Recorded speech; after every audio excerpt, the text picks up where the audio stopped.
طيب, okay. Assalamu alaikum wa rahmatullah, everyone. Welcome back to the second half of this amazing symposium. Inshallah, you have joined the first part with these interesting papers that have been presented, and also with the keynote speaker that we have, Ms. Sarah from Aramco. Now, inshallah, we're going to continue the paper sessions. But first, before we start the paper sessions, we're going to have Dr. Adnan Bakather enlightening us about FinTech in the Islamic finance for half an hour. So, Dr. Adnan, the floor is all yours. Okay, thank you so much, Doctor, and thank you so much, Dr. Musa as well, the organizers of this symposium. Today, I will talk about the FinTech and Islamic finance, and definitely all of us know that the financial technology has dramatically changed the landscape of finance and investments in the world. It's not just about Islamic finance, but also everywhere. And today I will just enlighten you about the landscape of Islamic FinTech. And through this, I will tackle different issues: the type of FinTech, the geographical distribution of the developments of Islamic FinTech today, and the innovation hub. And I mean here the most important cities in the world that develop the Islamic FinTech. And also I will tackle the issues of investment associated with the mean risk and risk with the Islamic FinTech and challenges and ecosystem, and a little bit about literature and the current literature that work on the Islamic FinTech. And I will go through and through that we can conclude about what's the outlook of Islamic FinTech. Generally speaking, Islamic finance industry came to provide alternative financing and solution with social dimension and diversified assets classes from banking solution. Dr. Adnan, if I may interrupt, can you put it on the, I don't know, it's a small screen. It's small screen? Yes, okay. Yeah, you take out the next slide, this thing. Okay, let me just, I will stop sharing and I will see what's the problem.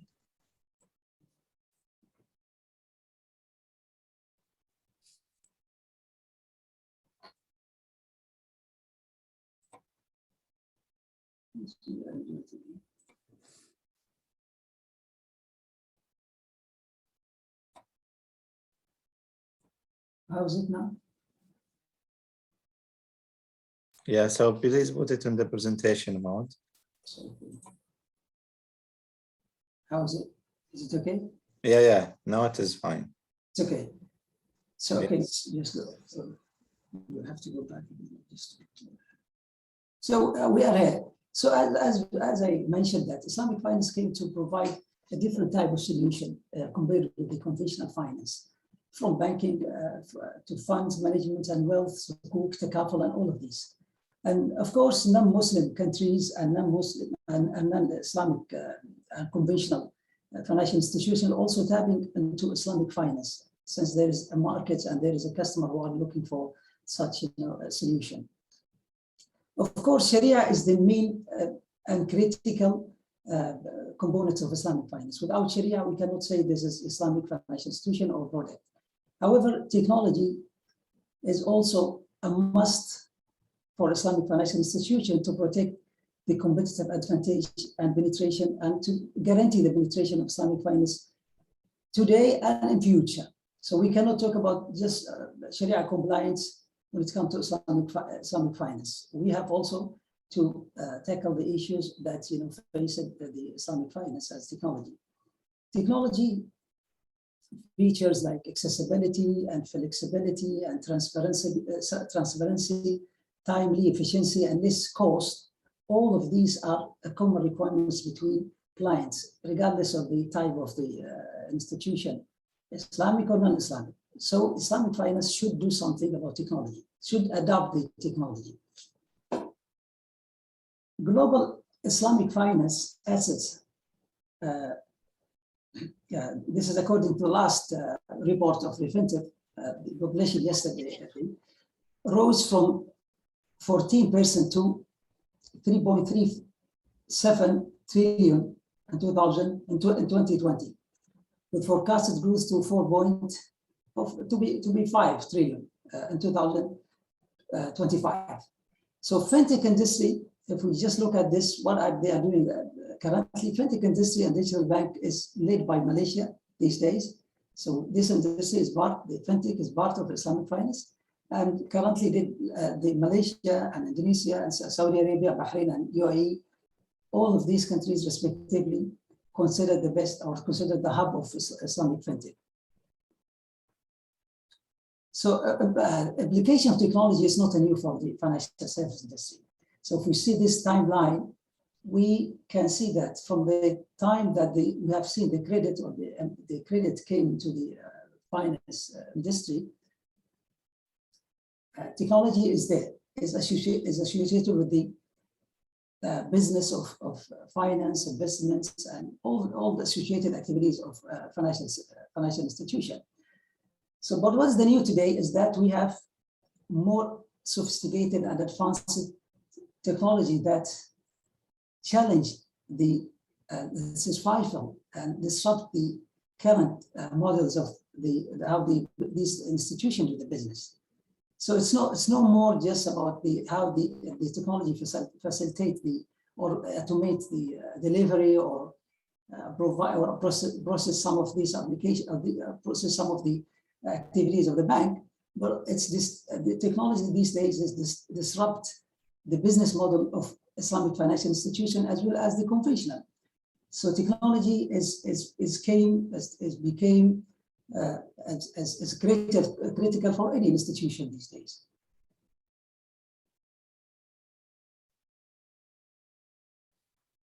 So, and I have to mention here also, technology contribute to create, it's not just a matter of design a new business model for finance, but also creating a digital asset class, which is, for me, is a challenge, and for I think any institution is a challenge, especially I talk here about the cryptocurrency. So we have technology can be used to create a new asset class, which is something that's new for the financial system.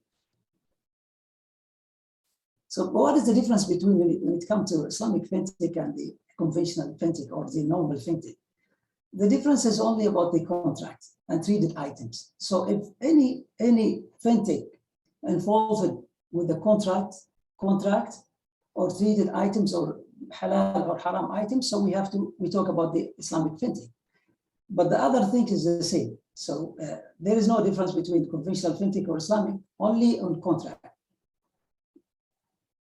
Currently, we have about 276 Islamic fintech startups worldwide. This is according to the last report or survey of Islamic Finance News. But almost of these are still at infancy stage, still at startup stage, and some of these are developed their minimum viable product and tested by potential customer, but all of them are still in this at startup stage. Not all of these startups are backed with fatwa certifying their business model, because here in Islamic fintech we have to take into consideration that we have a new factor, which is the fatwa, or the fatwa is necessary to certify the business model of that fintech applications. Otherwise, no one can argue or claim that this is Islamic fintech. So the current landscape of Islamic fintech is diversified according to different areas of Islamic financial service, from banking to insurance to waqf to non-profit organization. I can see, I will show you, this is how is it now. This is the landscape. So we see that the focus of the Islamic fintech in different industry and different area. So we see some of the Islamic fintech just try to disrupt the business model or the current business model of Islamic banks, for example, especially the open banking. Some of these try to provide analytics. Some of these provide to tackle issues of cryptocurrency, and so on. And they have used a different type of technology. Of course, I didn't go through deeply and analyze the type of these, but I have seen some of the research that they said that they have adopted different type of these technologies like blockchain, artificial intelligence, machine learning, and big data analytics, and so on. We have to go back here. And if someone asks why Islamic FinTech, Islamic FinTech is necessary because, as I mentioned, that some of these applications is used special contracts and special items or treated items. So these need some consideration, from Sharia perspective. So we have to do this. But also the approach that this Islamic financial institution or the Islamic FinTech take is not necessary just to provide a product. Some of these are just to make the business of Islamic financial institution, for example, or to deliver the product or to make it easy to access the Islamic financial product. Some of these definitely try to provide different business model for Islamic financial institution. Some of these, try to create, and so on. And all of these, they have a different approach, and that approach either to be enterprise-based or client-based or society, or to create impact. As Dr. Abul Hassan, presented that, he tried just to look at this part, which is what is the effect of the FinTech on the Islamic social financing, which is this how the FinTech creates or help the Islamic financial institution create impact or social impact.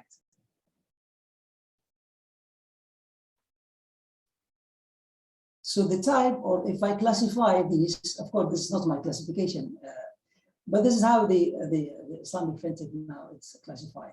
So we have application or FinTech application concern about the payment and remittance and foreign exchange, robo-advisors, alternative finance, personal finance management, and challenger bank, data analytics, Islamic enabler. Islamic enabler is these platforms that try to help the developer of Islamic FinTech to make the development easy. This is also part of the FinTech, Islamic FinTech. Insurance tech, this takaful tech, as this is they mean the insurance tech. Blockchain and cryptocurrency as well, peer-to-peer finance, crowdfunding platform, and so on. All of these are under the Islamic or the entrepreneurs of who are developing Islamic FinTechs are trying to cover this area. And if we have to analyze these types, we can see that the current landscape of Islamic FinTech is dominated by traditional business model like this one, like the payments, remittance, and all this is traditional. It's just about the providing application that's help clients to make it easy to pay or to transfer the money or to do something like that. And crowdfunding as well, alternative finance as well. All of these are just, we can see, all this is dominating the current landscape of Islamic finance, Islamic FinTech. And effective use case of FinTech is still limited. So we don't see much, about the open banking or application that try to disrupt the current business model of Islamic banks, for example. Still, we don't see these. Although there are, some attempts there and there just to have open banks or open Islamic banks, but still they are working on this. Of course, all of you maybe, if you are aware about the Islamic or FinTech in general, you will see some of these are just a replication of conventional, which is, especially like this. We don't have to do much about the payments here. It's similar. It's in conventional landscape. We have this FinTech. We have all this type of FinTech. So you can say many of these are replication of the conventional FinTech. Of course, I have mentioned this all they are using a different type of technology, and also I also, as I said, non-contract fintech application, contractual fintech application, I mean here, these applications that don't need any type of contract are also used by Islamic finance, but we don't classify them under this Islamic fintech. Why? Because we don't have any Sharia consideration for it, so they don't classify these under this classification, or they don't put this type of fintech under this list. And Islamic bank, Islamic insurance, all of them, they are using the type of fintech to process some activities, to process a check, or to do or to access the clients there and there. But these, we don't consider them under Islamic fintech because there is no contract involved in these type of applications. So geography, if we see at the geography, we can see that Asia is leading. When I mean ASEAN here, Asia is, I mean here the Malaysia and Indonesia, not the and other Southeastern countries, okay? And all these, or ASEAN is leading the Islamic fintech. Over a third of the total registered Sharia compliant fintech is in Indonesia and Malaysia. You can see this number, and Indonesia is 39, and in Malaysia 34. The MENA region is about 70, including Kingdom of Saudi Arabia 22, represent less than 30. Of course, Saudi, as we have seen that we can see that Saudi as a big market of Islamic financial industry. This is very, it's not aligned with the size of the Saudi industry. Okay. So if I have to order these, or the hub of Islamic fintech, we can say that Malaysia, then Indonesia, or Indonesia and Malaysia, and UAE and Saudi Arabia. This is how is it these days. The investments of Islamic fintech is still, few. Still, it's not covered much. And if you look at this, this is very important indicator. Why I have to put it here, because this one is, it will give us some indicator or indications about this industry, or the landscape of this type of industry. The venture capital in fintech in general in the world is a vital factor of Islamic fintech, or fintech in general. Globally, the fintech industry attracts increasing investments. So if you look at this graph here, we see that in the last half of this year, we have seen raising of the investments of venture capital that invested in fintech in general. But if we compare this one, of course, I don't have any statistic about the Islamic fintech, because I will mention the why we don't have that, after this. If you look at this is in general, this is globally, this is the investments in fintech industry globally. We have seen this raising in the investments in fintech industry dramatically in the half of this year, 2021. And that investments coming, from merging and acquisition of these fintech applications, or private equity, or venture capital, and so on. But if you look at if I have tried, to be honest with you, I have tried to get some statistic about the current investments in Islamic fintech, but I didn't get any statistic that tell about the Islamic fintech investments. So I can tell you that. But what I have tried just to see the investments, or the total investments in fintech in the MENA region, and from there I just get this insight that among you see this one here, even investments in MENA region and fintech is very small compared with the global one.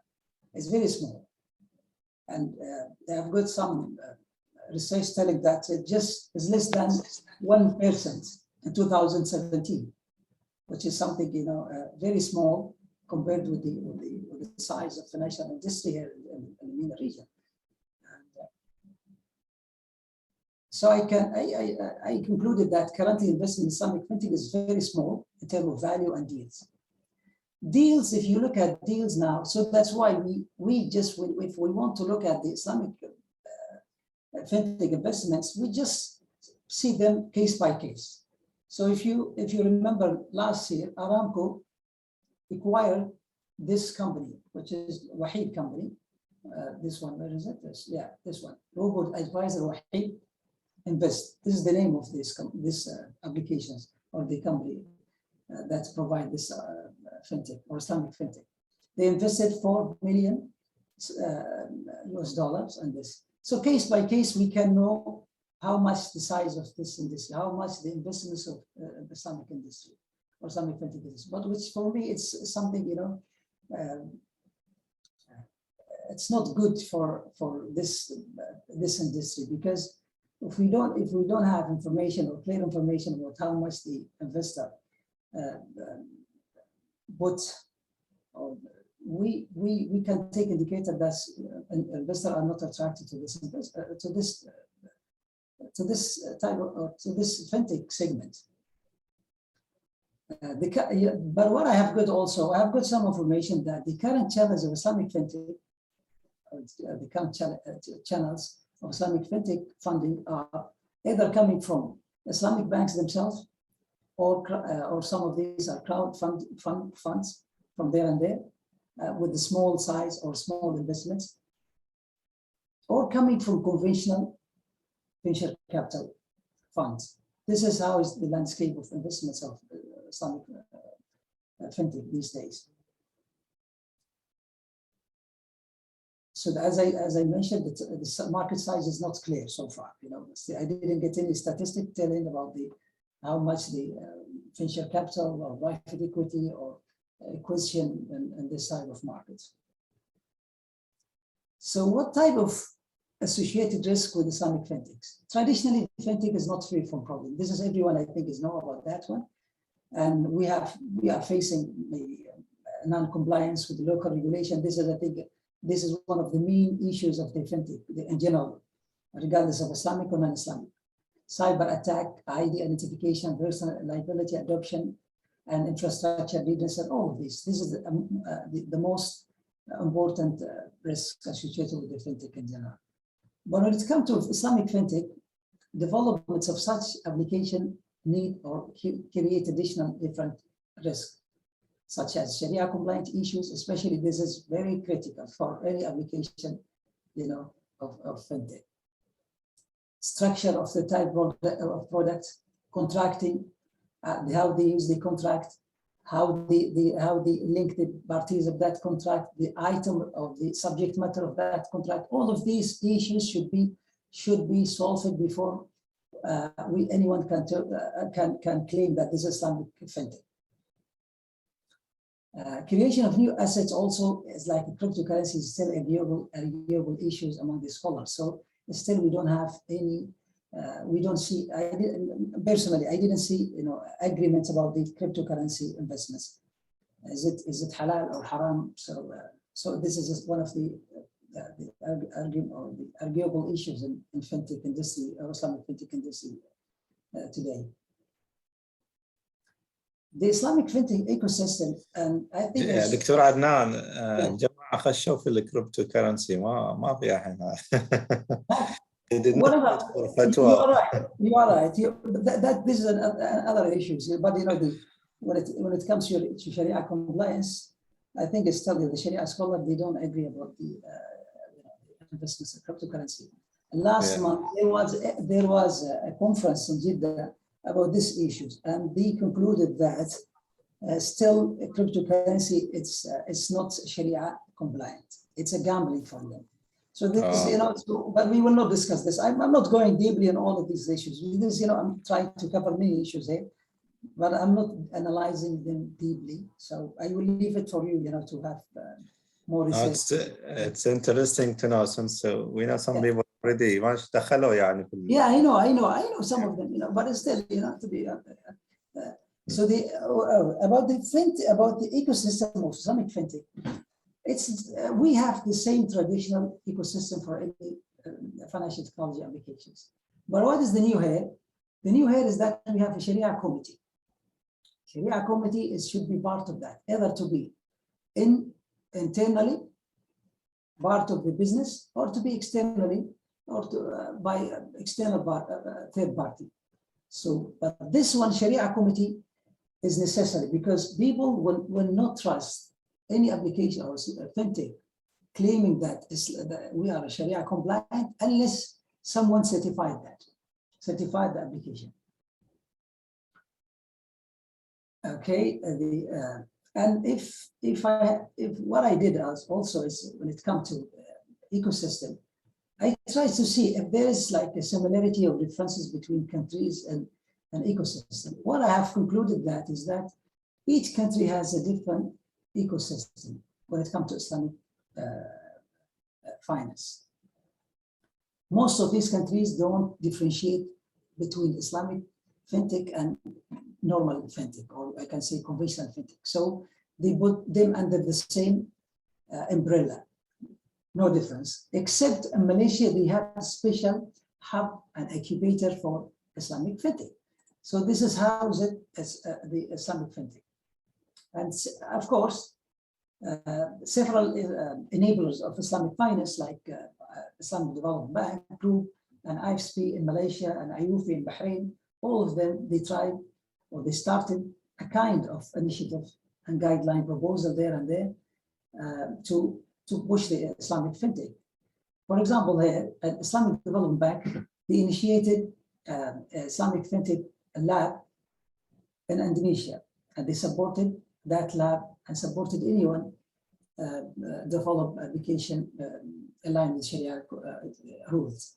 And also last year they have a competition of among those who are develop the Islamic FinTech.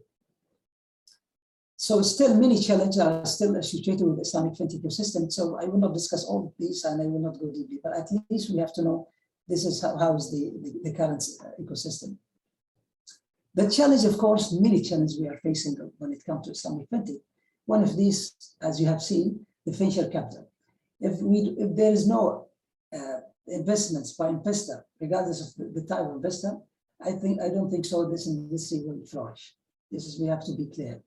And the deployment model of FinTech application also may be problematic. Most of these Islamic FinTech is associated with current Islamic financial institution. This situation may affect the innovation of these of the Islamic FinTech, because you see what will happen that if the Islamic institution back at these applications, maybe you will not see innovation or innovation use case. We will not see something disrupt this type of business model. So we have to have a different deployment model of Islamic FinTech. Otherwise, we will face a problem. But this one we cannot have it unless we have venture capital funds, we have a private equity funds, we have investor coming from outside the financial institution. Talent also a challenge, and I have read this week a report published by the Saudi FinTech Society clearly stated that talent is a big challenge in Saudi FinTech in general, of course. Of course, if this is the case, I think is this also in Islamic FinTech as well, because Islamic FinTech. Just like a quick heads up, you have completed 30 minutes, so I'm not sure how many minutes do you have. I will finish, soon I will finish, just give me. So the talent here is also the challenge. R&D also one of these challenge we have to tackle. All of this Sharia compliance, as I mentioned, certification is very important. Regulation also, you have to be aligned with the regulation. Adoption rate, maybe it's not an issue, but the institution, country readiness of an infrastructure may be a challenge. So I've just did some quick literature review about the Islamic FinTech. What I have concluded here is that most of the current literature is of course, is still little literature and fragmented literature, but adoption studies and potential impact studies is still dominating. If you see this bubble, the big one, you will see this, the adoption studies, and also some of the impact studies that, they will just look at how the Islamic FinTech will help the Islamic financial institution or Islamic financial industry, and so on. This is the issue.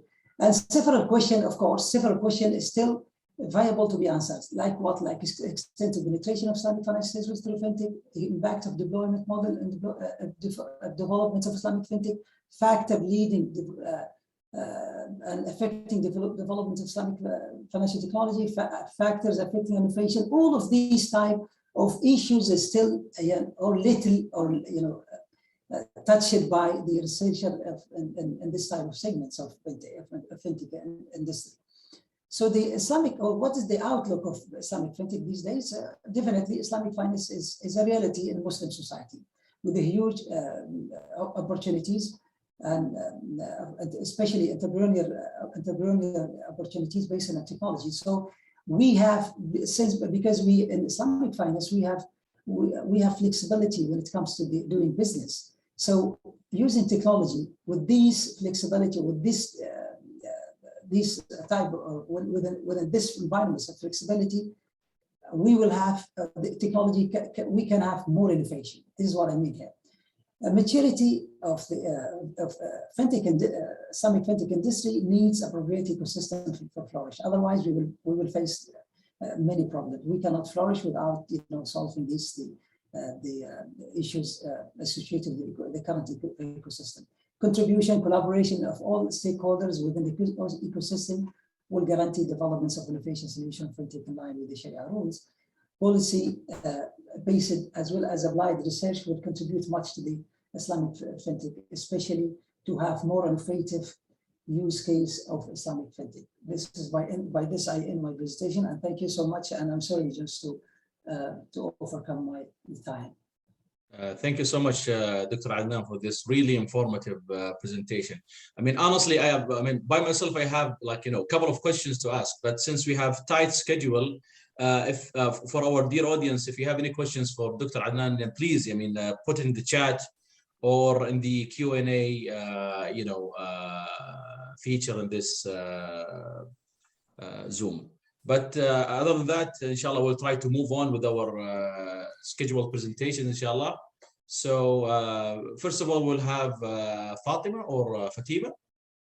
If you can just go ahead and start your presentation, and you have 15 minutes, inshallah, maximum, including questions.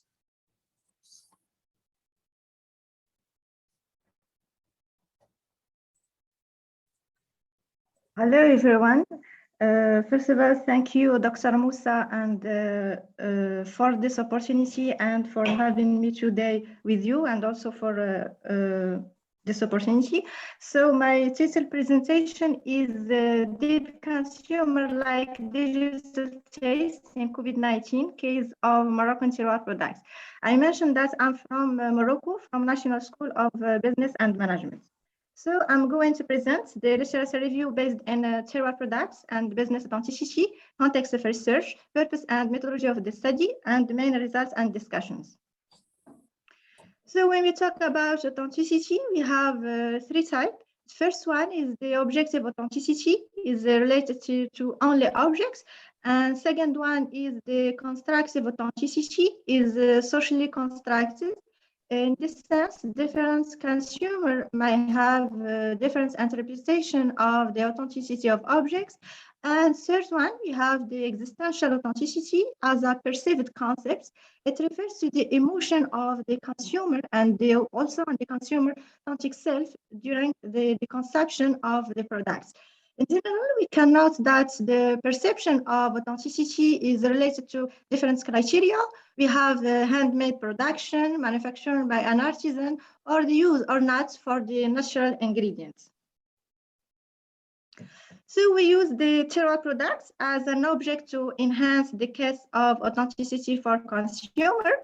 because the local products is generally linked to reputation of the place in terms of culture, history, and also of the people skills.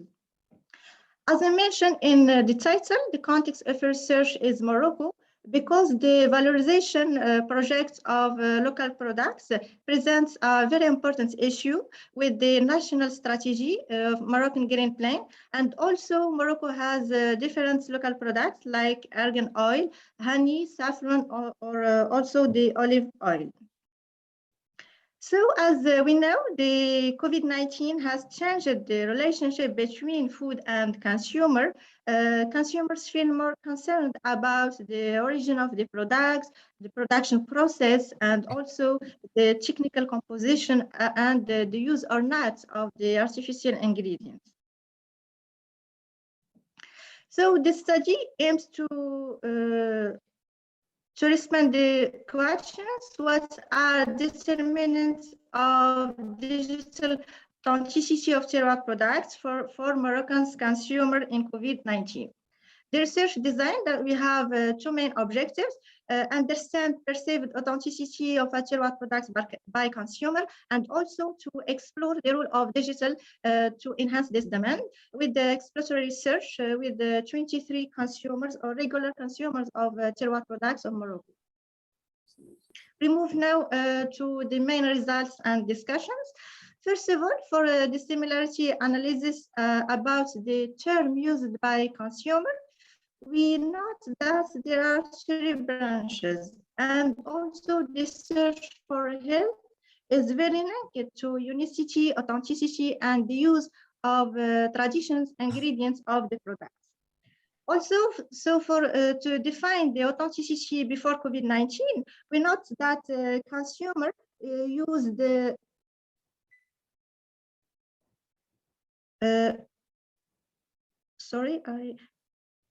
use the term like accessibility, network, value, and also it used the importance of direct contacts between a consumer and also the producer.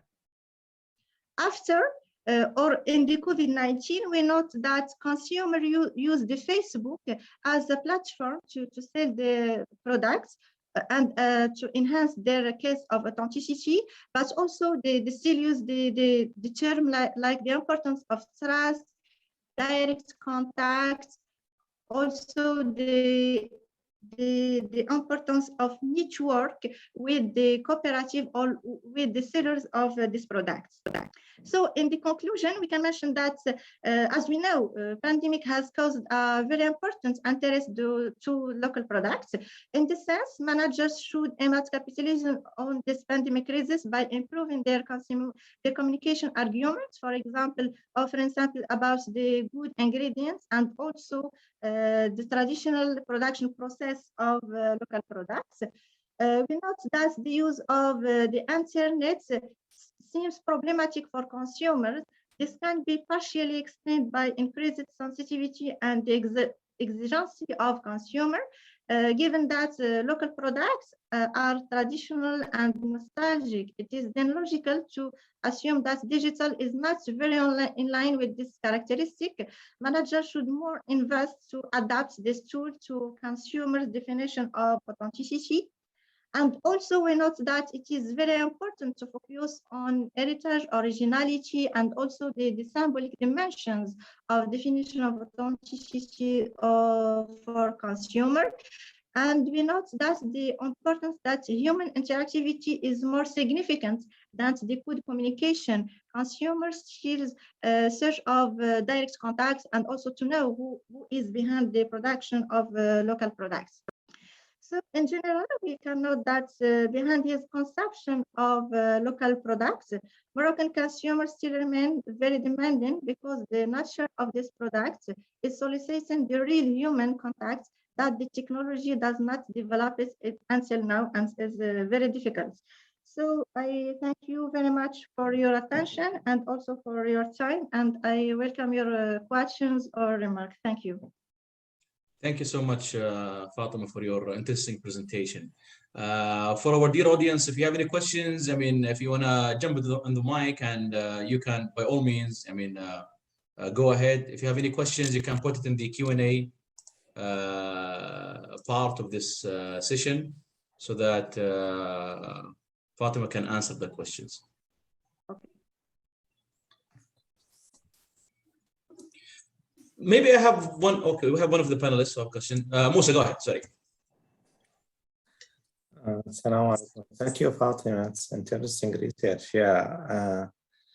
I have a question regarding the way you conduct this research. So it seems to me it was a more of a qualitative research, like a case study. But I did not see which company you focused or you used on it. I know it is from the food industry, but what was the company, and how did you interact with the company, or how did you do sort of the analysis? Yeah, I know it was a short time given for the presentation, but if you could clarify. So my study focused on consumer, not in company. I contact consumer directly, and I have question about the consumption of local products of the cooperative. Is a small quantity of productions. Okay, it was on the consumer part. And did you do a sort of survey, or it was an interview sort of questions? Semi-directive interview about 3 local products: olive oil, honey, and saffron. Okay, I see. And did you encounter those consumer, like in the, I don't know, was like random encountering, or did you select them? So how did you get your sample? I select the consumer randomly. I have 23 consumer in the sample. I have met it in the public exposure of local products. Okay, I see. Okay, I'm all set. Thank you, Fatima. Thank you. I have a question for you, Fatima, if you don't mind. Have you thought about doing some kind of, comparison between maybe, the consumers in Morocco and maybe your neighboring countries like Tunisia or Algeria, maybe, just to have, more kind of, insights about this phenomenon and the change in the consumer taste? Yeah, it's very interesting, and you're right. But now I just do the analysis with the Moroccan consumer, and I hope to have this opportunity to discuss this behavior with other consumer from different country and from different, maybe from other country, Morocco. Great. Thank you so much, Fatima, and wish you all the best in completing your study. Thank you. All right, so again, if you have any questions for Fatima, please put it in the Q&A part of this presentation session, so that she can answer the questions and so on. Now we'll move to our second presenter, and we have Mohsin Abdurrahman. Yes, please go ahead and share your slides, please. Yeah. And you have 15 minutes, inshallah, maximum, including questions. Inshallah. Just let me know when you see my screen. Is it fine to you? Can you see my screen, please? Yes, we do see them. Yes. Okay. That's great. Okay. Thank you so much for giving me this opportunity to present here. So today, I'm just trying to present my thoughts around keeping human in the center of customer experience in the Phygital ecosystem. So I am from University of Oulu, Department of Marketing, Management, International Business. So first of all, I need you to, just a broader perspective, the story which I am going to tell you today.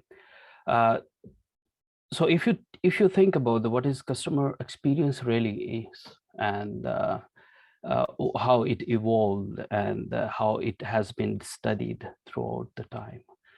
So if you just search Google in Google Scholar customer experience, you will see approximately 200,000 documents published on this.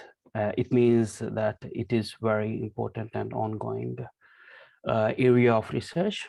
To me, the customer experience is not the momentary, is not the memory.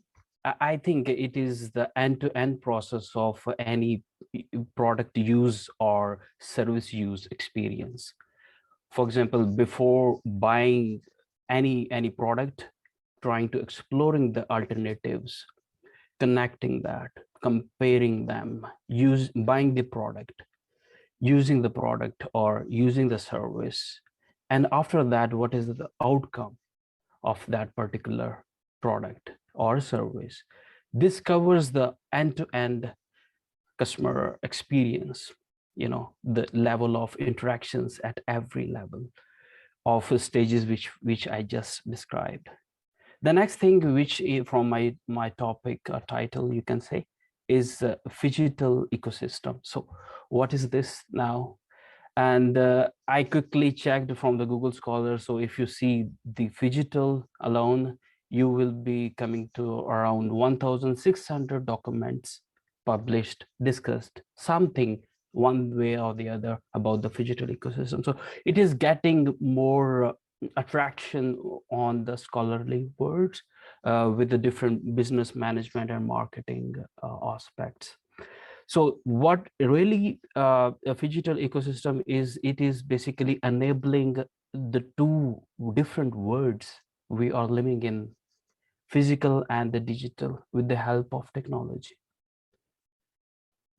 The next thing which I'm going to emphasize here is, why is it important to keep a human in the center? The business is started back as in the first keynote, we have seen the industrial revolutions, and we were discussing about, now we are talking about AI, artificial intelligence, the power of technology. So first of all, the need recognition was there as a focus of business, and then the human was in the center already. That what human need, business try to deliver that particular need or tailor any solution regarding that need. But now what is happening gradually, we are moving towards technology-driven experiences, technology-driven consumer behaviors. So one of the example which I can give more recently, we are coming through the COVID-19 pandemic, which was the breakthrough of everything we were doing, and it has changed a lot. And during the customer experience in the higher education, it means like students learning experiences. Earlier, the focus was on the physical classes, offline classes. Now everything is moving on to online classes, and we experience that. To continue my thoughts of the background of this study, which I'm just proposing, that it is the movement from physical to digital society. So we are aggressively moving towards the physical and digital society, but still we are in the physical environment. That we are giving more weightage in one of the other ways to the physical interactions of the customer experiences. So the rise of phygital services, recently noted by Belina and colleagues in 2019. So they were trying to identify this smart tourism sort of things. The importance of understanding customer journey has been very important. The first study was from the Lehman and Verhoef in 2016. So they were trying to have the different stages: pre-purchase, purchase, and after purchase. So end-to-end customer journey thinking. And now recently, Kula and Terhoir in 2021 has emphasized more on these kind of customer journeys, where the combinations of physical and digital are emerging. So the new normal services, if we are talking about the higher education as a context, has been a very, very classic example where we are coming from. So what I was just talking about, why this study needs to be done, or why we have to do this kind of research. I think we need to keep the human in the center if we are talking about here. So if I can pinpoint like this, yes, so from physical interactions, we are slightly moving towards now digital interactions. So one of my studies, which is not yet published, but the way is digital interactions are more impacting more customer experiences. So now we are in the way of doing digital interactions. So this is getting more important here. Now it is time to keep the human in the center itself, because we are dealing with more sophisticated form of interactions. These kind of discussion led me to think about the research questions for this particular study. So how keeping humans in the center of a phygital ecosystem can optimize customer experience. So our purpose is to optimize customer experiences. So for that, in the higher education context, I'm trying to think like the biggest players we are having as the students. So if the students are having good experiences in this phygital ecosystem, it means we are doing good. So how emotional aspects are shaping student experiences in the phygital higher education context. So these two like sub questions will help to achieve this main research question. What the methodology I'm trying to have that perspective of anticipated utility theory on the customer journey path. For example, if we are taking the higher education perspective, so a degree of 2 years master, so the students who basically enrolled in 2020 and studying in Finland, their trajectory from 2020 to 2021, how it has been. So this is one-to-one semi-structured interviews. Based on those interviews, we will try to have that thematic analysis coming out, that what are the most important aspects we should be looking at in terms of emotional aspects, overall student perceptions of these phygital experiences. So the intended contributions which I am talking about here are the theoretical understanding of emotional aspects, and what it means, like how different stages of a customer journey, or what are the factors, what are the emotional aspects are for formulating the customer experience as a whole. And then the service design thinking in the phygital ecosystem. It means higher education as a context, or higher education management can adopt a service design thinking according to our finding, which we will be having. And then value inputs for higher education policymakers. So it means for every higher education, or like universities, we have higher education authorities, ministries, so they can have such insights, and they can plug in that how they need to manage the customer experiences of the students in the higher education. These are some references which I utilized here in the presentation, and I would like to thank you. If you have any questions, you're welcome to ask. Thank you so much, Mohsin. I really appreciate it. I think we have one hand raised. Amir, go ahead, Amir. Okay, first of all, thank you, Mohsin, for your presentation. And it is indeed a nice topic, and you can say that it's a trendy one. But don't you think it's a synonym of omni-channel? Yeah, I am just inquiring about from experts that what we are discussing about phygital and omni-channel, is it how we are going to differentiating it, and I'm still getting you know, some responses, but still waiting for that. Because there was one study published in Journal of Strategic Marketing with the title, which I can share you separately, that is what omni-channel really is. So I think I was raising that question of what Phygital ecosystem really is. So I'm still, you know, exploring that, and thank you for Because you know, when I was asked a question that what is digital marketing, I told them that digital marketing is the new name of marketing. Because all activities that are being done in the traditional way, it's being done on digital platforms. So that's what digital marketing is. So similarly, like you have a new name, people get interested with such terminologies, but be ready for those things that, for example, like you says that you want to do a qualitative study. I don't think so that you need a qualitative study, because there are many scales that have been used in omni-channel, which you can easily use in this concept. So it's good to have a new terminology, but why don't you use the existing terms or experiences, because there are so many experiences are there that have been used. If you develop some new themes, maybe you can say that reviewers give you a hard time to accept those concepts, because you know we have a theory that is hedonic theory that developed in 1982.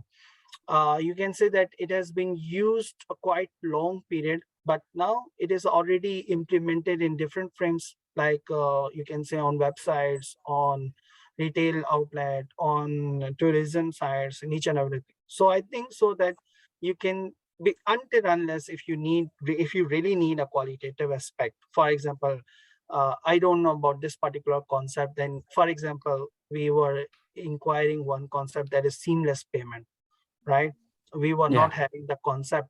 Seamless is one of the concept that you can use in your context as well, right? We were inquiring the definitions, each and everything, but that we were missing the, you can say, scale for that particular construct, which we were developing for one of those studies. So that's that suggestion, not the actual thing, because what I feel that both terminologies are same. So that's why I asked there was a difference between omni-channel and phygital by experience. reading, I, you know, one comment I can add, that is you know, Phygital more about the virtual reality kind of thing. So it is enabling the digital environment into embedding basically to the physical environment. So you are there for, I am a student, how I can experience in, like I'm sitting in a classroom, not in the online setting, you know.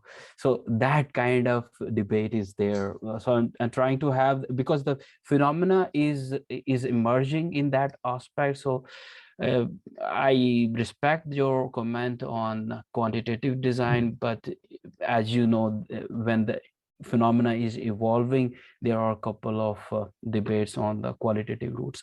Yeah. So I leave to other participants. They might have other questions. Yeah. Thank you, Amir. By the way, good points. Yeah. Yeah, and I think also we have the same, you know, debate or idea, like even information systems, like what differentiates between digital technologies and traditional technologies, right? So, I mean, if you are trying to use like a new word or a terminology in your research, I mean, the burden is on you to differentiate it from, you know, the other kind of, you know, similar kind of terminologies or concepts, especially if you want to publish your work in a really reputable journal. So it requires a lot of, you know, deep thinking about what is this terminology, how it is different from the old things, so that you really have something of essence that you can develop on in this case. Again, thank you so much, Mohsin, for your really informative presentation. I like the design of your slides. It reflects the user experience kind of, you know, essence in your paper. So thank you so much for that. The next presentation is going to be by May Bantan and me. So I'm going to let Musa moderate this part for us. And if we exceed 15 minutes, just stop us immediately. Okay. Let me share my screen. May, are you there? Yes, can you hear me? Yes, we can hear. Go ahead. Okay. So hello, everyone. First of all, I would like to thank Dr. Mohsin Bashrawi for this great opportunity to share and exchange our idea with such great scholars. Today, Dr. Mazen Shawosh and I will be presenting our ongoing research study, which is about role evolution of the Chief Privacy Officer in the digital economy. Our agenda for today, including two parts. The first part is about an overview of the study one, which includes introduction and motivation, research question, methodology, and analysis results.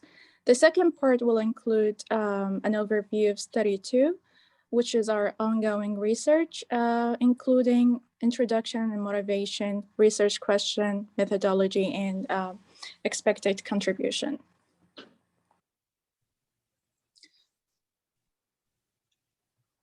So to start with our study one, the increase in the number of breaches of personal data resulted in negative organizational impact, which created the need for Chief Privacy Officers' strategic management position to enhance organizations' information privacy practices. And we found the need for synthesis of CPO extent studies critical because we need to answer two main research questions. There are, what do we know about CPOs, and what research ideas should the CPO literature follow? In our first study, we followed the following methodology. We applied scope and literature review.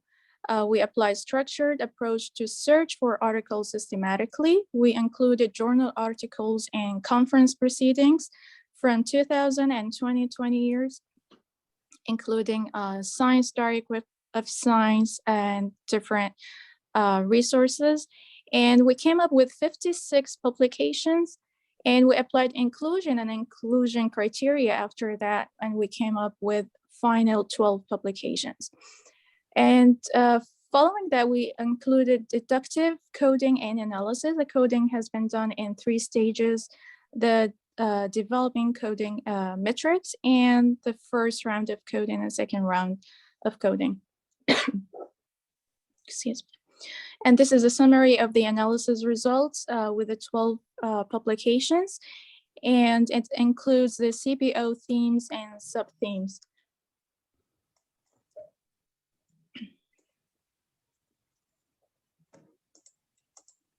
Next. So as you can see, the main sub-themes were including the managerial roles, the relationship with other top management team members, environmental factors, organizational outcomes, and organizational factors. And it also included 3 theories: the Mintzberg's framework of managerial role, the resource-based view of the firm, and upper echelon theory. So in general, the study one, in study one, we conducted a comprehensive literature review of CPO research in the last 2 decades. We found limited research that examined the CPO role within relevant IS journals and conferences. The main theme that emerges from the literature is about identifying the CPO managerial roles and responsibilities and background, for example, the role of the CPO. We suggest some future research directions that could have important contribution to theory and practice, and we propose directions for future IS research by extending several influential theories used in top executive studies. Now, before we go to the second study, which is a research in progress, if you are interested more in reading about the future directions of research that we have developed and the gaps and the the insights that we got from our scope and literature review, we can by all means send you the paper so that you can read it. Now we're going to talk about the second part of this research project, which is basically trying to see the role evolution of the Chief Privacy Officer in the digital economy. And basically, the whole idea is that the previous literature review that we have developed helped us get insights about how the information systems and strategic management literature in general identify and study the chief privacy officer. And what we have found that there is like scarcity in the studies, and there is a huge gap in understanding the CPO from an academic perspective, and even also from a practical perspective. Even though we have been witnessing an increased importance and focus on privacy in the United States and Europe, and also recently, for example, in Saudi Arabia. So given all of these, kind of gaps and contradictions between the importance of such kind of position and the lack of studies that we see in our, in our discipline, we have decided to proceed by conducting a study that will allow us to understand what is the current status of this position and how the changes in the digital technologies and privacy practices would impact the future role of the CPO. So with that, we try to answer the following two research questions. What are the current responsibilities of the CPO, and how might the CPO role change with the challenges and opportunities of the digital economy? So we are in this stage of developing the research methodology of this study. So we are proposing or suggesting using the case study approach by collecting data using exploratory interviews with different CPOs from different industries and backgrounds. And we want to limit our study to CPOs because, there are some executive titles that might share some of the responsibilities or the duties of the CPO, like the Chief Information Officer or the CISO, which is the Chief Information Security Officer. But here we are focusing on this executive position exactly so that we get more insights about the responsibilities, the changes, and the interactions and the complexities of the environment and the context of the CPO. So we are aiming to do interview for 30 to 40 CPOs. We are trying to recruit those CPOs as participants from LinkedIn. LinkedIn will give us more kind of exposure about those who have the title CPO in their organizations. Plus, will give us also some kind of basic information about their years of experience, education, and background, and so on and so forth. So we decided to do the interview and the data analysis, together in an iterative process. And this kind of iterative process will allow us actually, to update the interview guide that we have developed, so that if there are any kind of, interesting stuff that we get from the initial interviews, we might include them as questions, on open-ended questions in our interview guide. And this will allow us to update it and capture more interesting insights interview after another interview. And this kind of iterative process is really important, especially with kind of emerging phenomena or phenomena for which we don't have enough information about. So in this case, using the initial code and the insights will help us update the interview guide, and hopefully will allow us to see the similarities and the differences between the interviews of the different CPOs and capture any emerging themes that might be interesting to us. Now, the potential contribution for this study is that, overall, this research aims to highlight the importance of having an executive role that handles the establishment of privacy practices and policies, ensuring the protection and confidentiality of stakeholders' information, and aligning privacy programs with business goals and consequently organizational reputation and legal image. So hopefully by the end of this study, we'll try to achieve the following, which is basically identify the past and the current functional roles of the CPO. We try also to highlight the change in the future directions of those CPO's role in the digital economy. Also, we're trying to understand how the CPO influence citizens, customers, and employees' privacy practices. And lastly, observe and define how organizations are handling privacy concerns and issues in the new digital economy in the form of understanding the Chief Privacy Officer. Thank you so much. And if you have any questions, please, by all means, go ahead. Allah, I'm yourself very well. Thank you so much. Yeah, thank you, Mazen. Thank you, May, for your wonderful presentation. Do we have questions from the audience? Okay, I have a couple of questions. We have Dr. Mahmoud. Please go ahead. Thank you very much for the presentation. I see that's a research question that you're investigating, but you are the ones know better than any of us. So can you give a sketch of initial finding or something? So what does a CPO does? Does it change in terms of definition, their background, the people that they hire, or is kind of seen as really an executive position or kind of a sub-executive position? A brief sketch maybe will be helpful. Sure thing.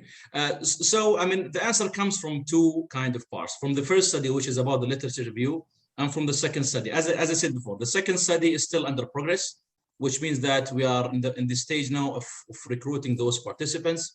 But going back to the literature, it's actually, the role is actually evolving over time. So the evolution comes from within the role itself, like, for example, the responsibilities, the duties, the reporting structure. And especially I want to focus on the reporting structure. Usually when the privacy was not a big concern for organizations, those CPOs, I mean, position were either not existent in most of the organizations, or whether there was some kind of, you know, an employee in the middle management who handle such kind of privacy concerns, but it was not part of the agenda of the top management team. Now, with the increased concern with privacy and the very incidences of privacy, you know, leakage information and so on and so forth, this kind of position actually evolved and became part of the top management team, either as part of the whole top management or either reporting directly, for example, to the chief executive officer. Other topics, for example, like the changing responsibilities and the extension of the duties that those CPOs would have. Another kind of thing that also interesting, emerged from the literature, is the relationship between the CPO and the chief information officer, for example, right? Since we know that the chief information officer is the top information systems, employee who handles technology and systems and organizations from a strategic perspective. So we can see some kind of overlap in the duties and the responsibilities. And this might, either lead to some kind of tension between the CPO and the CIO regarding who can handle the privacy, for example, or are they willing to share and work together and collaborate to achieve a common goal, which is increasing the privacy of the employees, the organization, and the consumers, and so on and so forth. So again, I mean, if you go back and see the themes that we have constructed from the literature, you see that we have different buckets of research that the previous research focused on. But again, we still see that a huge gap in the literature, and we see again also with this huge gap, we see a huge opportunity for more studies that are directed toward studying the CPO role, the consequences and the impacts of such kind of role in the organizations. Okay, thank you very much. So just a minor comment that because the role for instance, the chief sustainability officer is this kind of became very hot at some point. I don't know how it's evolving right now, but my kind of personal experience with a couple of chief sustainability officer I know, it's not as popular as before in some contexts. So, but given that the CPO will be more related to data, and data is more related to money right now, I think that's a very promising field, I guess. Yeah, thank you. Yeah, exactly, Dr. Mohammed. It's an accurate point. So, inshallah, we'll try to see from this study whether this is really the case, or maybe it's a role that is declining. I don't know. I mean, so that's why we have this exploratory kind of research in the second study, to see what is going on from the perspective of those CPOs. Exactly. Okay, thank Great. you. Good luck. Thank you. Mohsin, please go ahead. Yeah, thank you for your presentation. It was very nice, the concept of, from delving from theoretical perspective and then driving it further. Just I wanted to know that, have you identified some of the major themes which were there in the earlier research, or from a methodological perspective? So what is the dominant methodology you came across? Any clue? Yeah. So let me just go back and share the slides. And here you can see from this table that whether the studies are empirical, for example, non-empirical. And most of them, to be honest with you, I mean, they were divided between, qualitative and quantitative research. And even those papers that are, considered even quantitative, they were not as sophisticated as we expect from studying such kind of role. I mean, compared, for example, to studies that talk about different functional roles like the CMO, CIO, COO, and CFO, for example. So the paper itself includes all of this stuff. Plus, we have tried to come up with these different themes like, for example, the managerial roles of the CPO, the relationship with other TMT members, the environmental factors that influence the CPO and their roles, also the organizational outcomes that influence the role, and also how the CPO influence other organizational factors, and the organizational outcomes that, you know, that the CPO actually influence. But again, I mean, we haven't identified 12 studies. So as you can see, there is a huge gap in this literature. I mean, hopefully, at least by our study, we will start, you know, filling this gap by one way or another. Yeah, thank you. Because what I gone through from the customer experience literature, the dominant part is quantitative, just to share, but also yeah, so whether we need to go with the flow, because the most studies are going towards the quantitative and higher impact factor journals, yeah, they are demanding the quantitative kind of style. And then if you are not going with the flow, then how you are going to do the other part of research. So it was just my bit. Thank you. Yeah, exactly. I totally agree with you, Mohsin, at this point. So I need to force myself to stop since I'm the moderator. I have exceeded my time in 2 minutes, so I apologize for that. So next we have Saleh. Saleh, you can go ahead and start your presentation. And sorry for taking 2 minutes from your time. You can take all the time. Actually, I cannot present anything after this great presentation. Thank you so much. I appreciate it. Please go ahead. Thank you so much.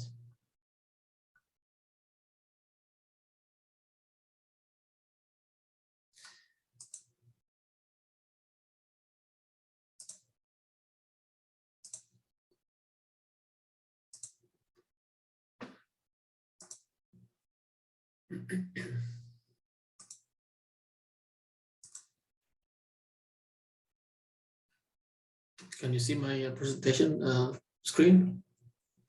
Yes, we can. Okay. Okay, Assalamu alaikum everyone, and it's nice to be at this great symposium. Attended couple of presentations. Actually, I was kind of busy today, so I couldn't make it for everyone. But it's a great thing to be in this let's say first round of research symposiums, and I hope that we will see a lot of this going on in the future, inshallah. Today I'm going to present to you quickly my research paper about that I explored the challenges of e-learning in the higher education during the lockdown of the COVID-19. So this paper was conducted actually, or this research was conducted last year during the lockdown. And let me go through the outline. So I'll go first in the introduction, quick overview of what's e-learning and the research framework. Then we'll talk about the analysis and results of this paper and discussion of the implications, and we'll conclude on the future work. So I guess those two slides are useless now because we are still living in this pandemic. Everyone knows what's COVID. Everyone knows what happened. And unfortunately, we couldn't say that it's gone. But the thing that I can say that class is back to reality, and people are now doing classes in person so far, because we are hearing that maybe things are going worse in some places. So what happened is that around 1.6 billion, or 80% of the students were globally were forced to stay home and taking classes online. This is very important aspect of the research, because when we study the e-learning as a tool, people used to study that e-learning from the optionality point of view. What happened last year that people were forced to go for this, which means that there is no option to accept or reject that thing. So people will go for it, and we will see through the presentation that some of the factors that we assume significant become insignificant because of this optionality and mandatory of the factors. So one of the things about e-learning, of course, it's different tools and etc. But we have a dilemma in the e-learning that some researchers say that it reduced the dropouts of learners, while other researchers say the dropouts of learning from the electronic means is higher than the in-person one.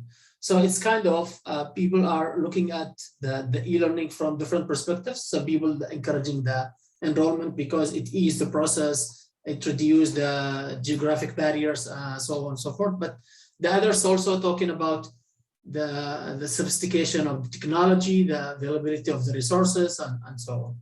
So it has pros and cons from different sides. Now, what this study contribute to? Actually, it will study the factors that will affect this e-learning, and specifically, it was conducted in Saudi Arabia. For higher education students, university level and above.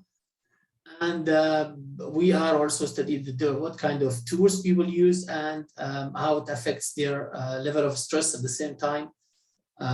We are trying to find what is the impact of enhancing this kind of technology on future use, because as I said, the pandemic is still going on. What happened last year might be, God forbidden, going again, or maybe universities or schools might be forced to do a lockdown again. But in any case, this hybrid thing is still moving on in many places, including many schools now, even in the country.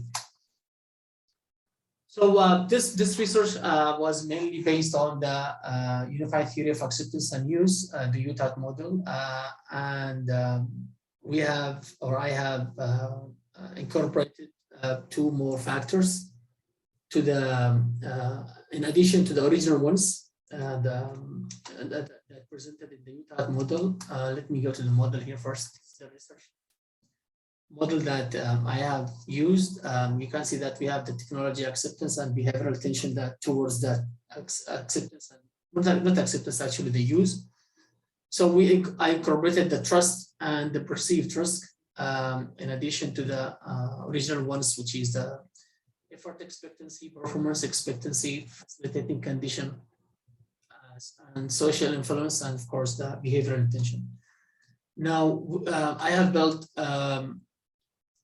7 hypotheses here for the research that performance expectancy, effort, social influence, trust, facilitating conditions, perceived risk, and behavioral intentions, all of them will significantly influence the use of the technology. And this was built and deduced from previous research, and the literature was supported in the paper. Now, this, as I said at the beginning, this study was undergone last year during the lockdown, and the survey was prepared, created, and distributed to students online in different places in Saudi Arabia and different institutes, not just KFUPM. And it was 263 students, or let's say participants, replied to the questionnaire, but actually 229 only found to be appropriate and valid.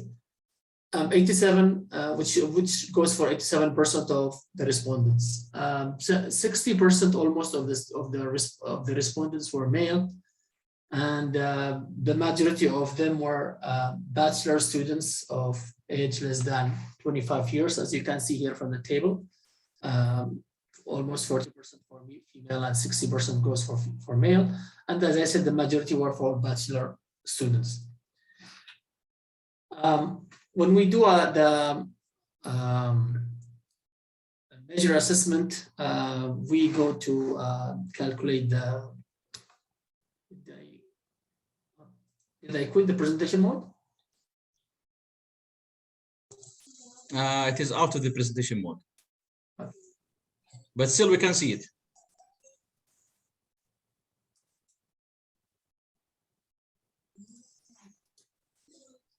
Okay, what for the measurement assessment, actually we prepared the tables for the validity and reliability of the model, and by all means our model was going for the average and above for all the standards that we have to follow to make it credible and valid to measure the influential aspects of the factors. And also we do the path analysis to calculate the R-squared, which you can see that all of them are above the 0.67, which is in many research and literature is the cutoff to prove this kind of reliability. So finishing with this validity and reliability, let's talk for the results. You can see or in short, we have this out of the 7 hypotheses that we assumed, only we have 4 was supported or has come to a conclusion where they have a significance on either the behavioral intention or the usage. So we have the performance expectancy and facilitating condition. They have a significance impact or influence on the behavioral intention to use the technology. Also, we have the trust and behavioral intention on behavioral intention and towards the use of technology. Effort expectancy was found to be was not supported. The hypothesis was not supported and or insignificant. Also, social influence and perceived risk. Now, the literature is supporting those what we have found about regarding the performance expectancy, the trust, the behavioral intention, and facilitating condition. Now we can understand that why performance expectancy was significant, of course, because this could be easily understood because students are part of the accepting and using the technology that students are they can easily use the technology. At the same time, they have to be they have to have prior knowledge, and at the same time it should ease their learning. Now for trust, it found also to be a critical component, and it found the hypothesis was supported, and it found to be significant. During the lockdown, students lacked the face-to-face interaction, and consequently, of course, this requires students to overcome their fears of disclosing sensitive information. We know that many students, they might find themselves fear to present it in front of others, or feeling shy to talk in front of class, or presenting their work in public.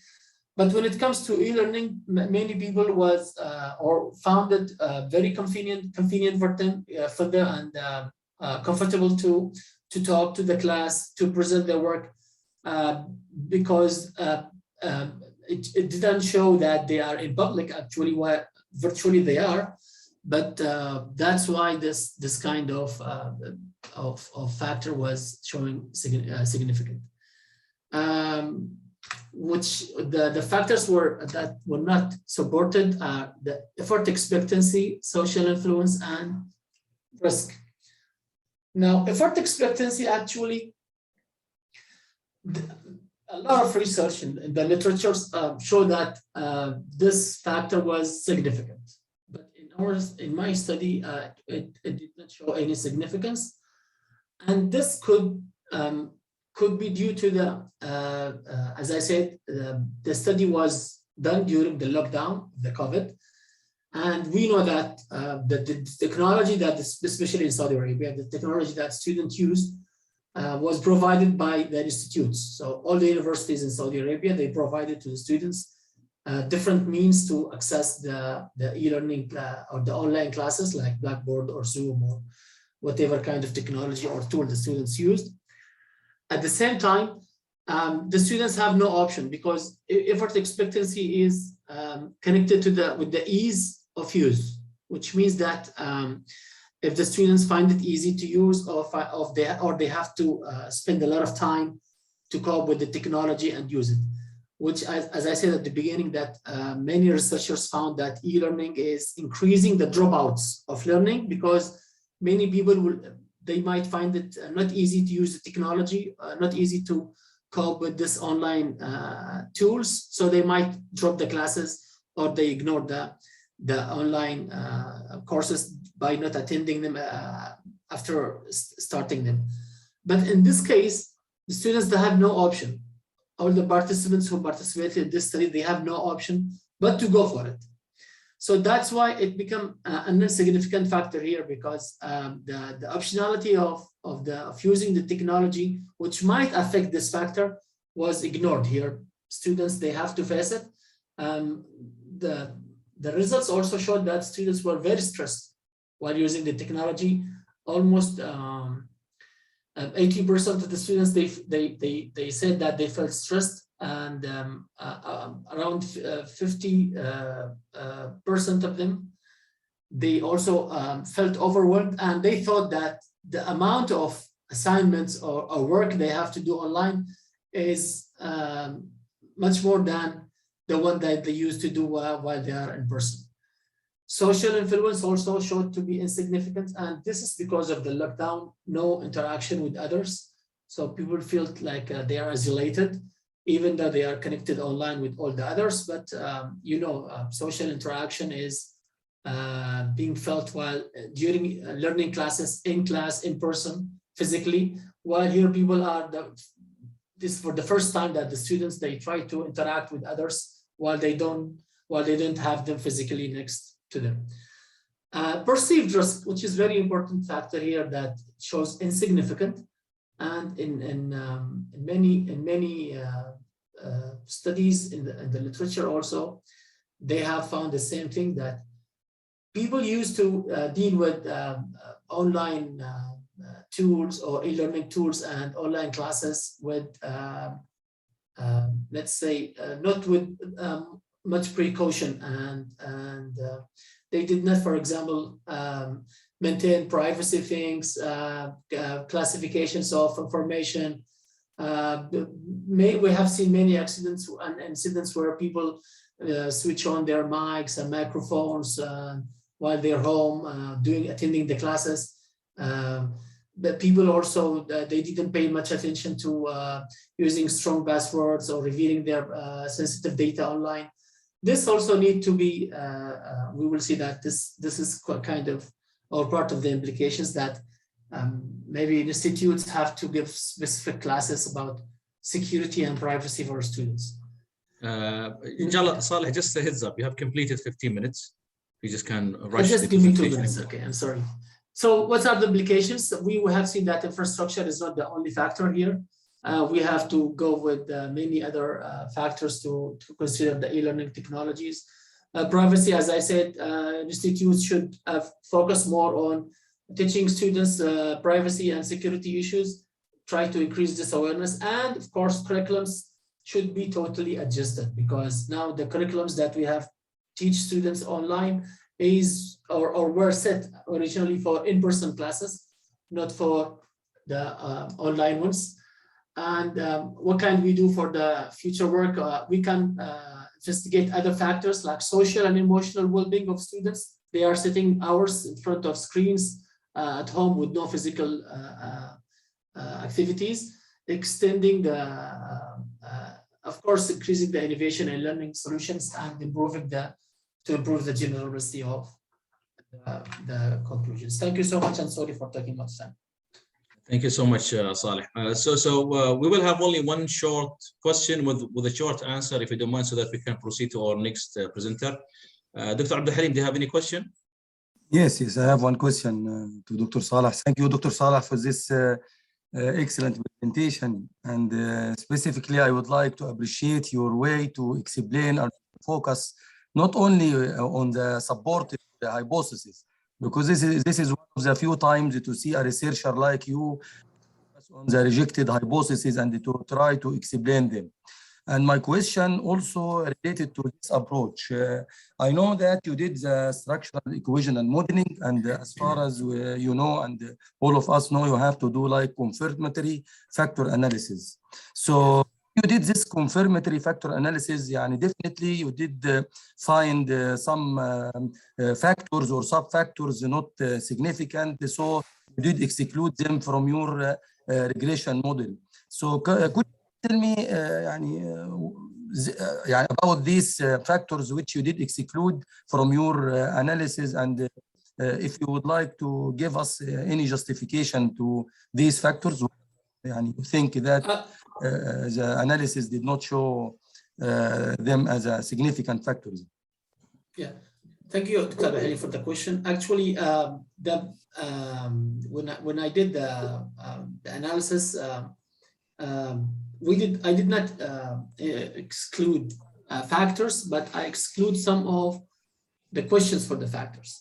Items, items. So the factors I did not, but for some items, this is what I mean, Doctor. Maybe I misunderstood. Yes. I mean, you did exclude some of the items. Yes, some items. Yes, some of the items. Some measurements.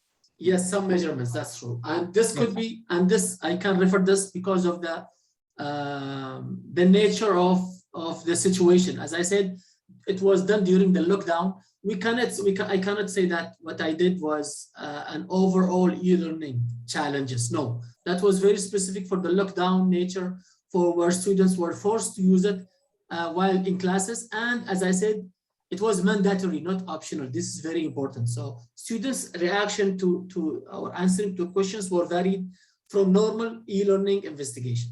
That's why many of, or some of the questions or items or measurements were excluded. Thank you, Dr. Saleh. Thank you. Just to keep up with the schedule, because we need to finish like at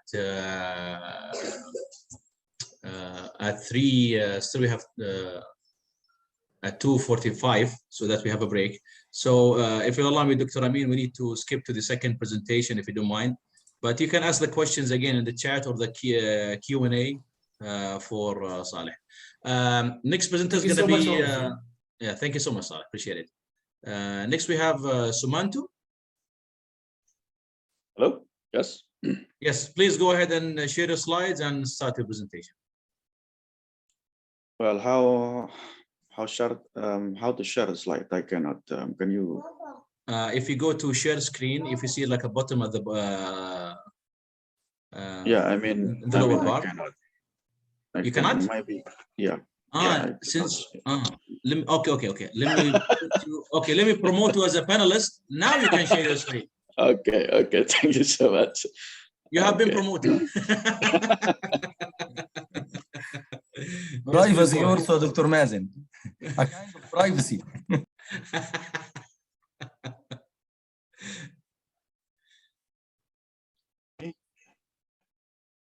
Thank you so much. I'm going to.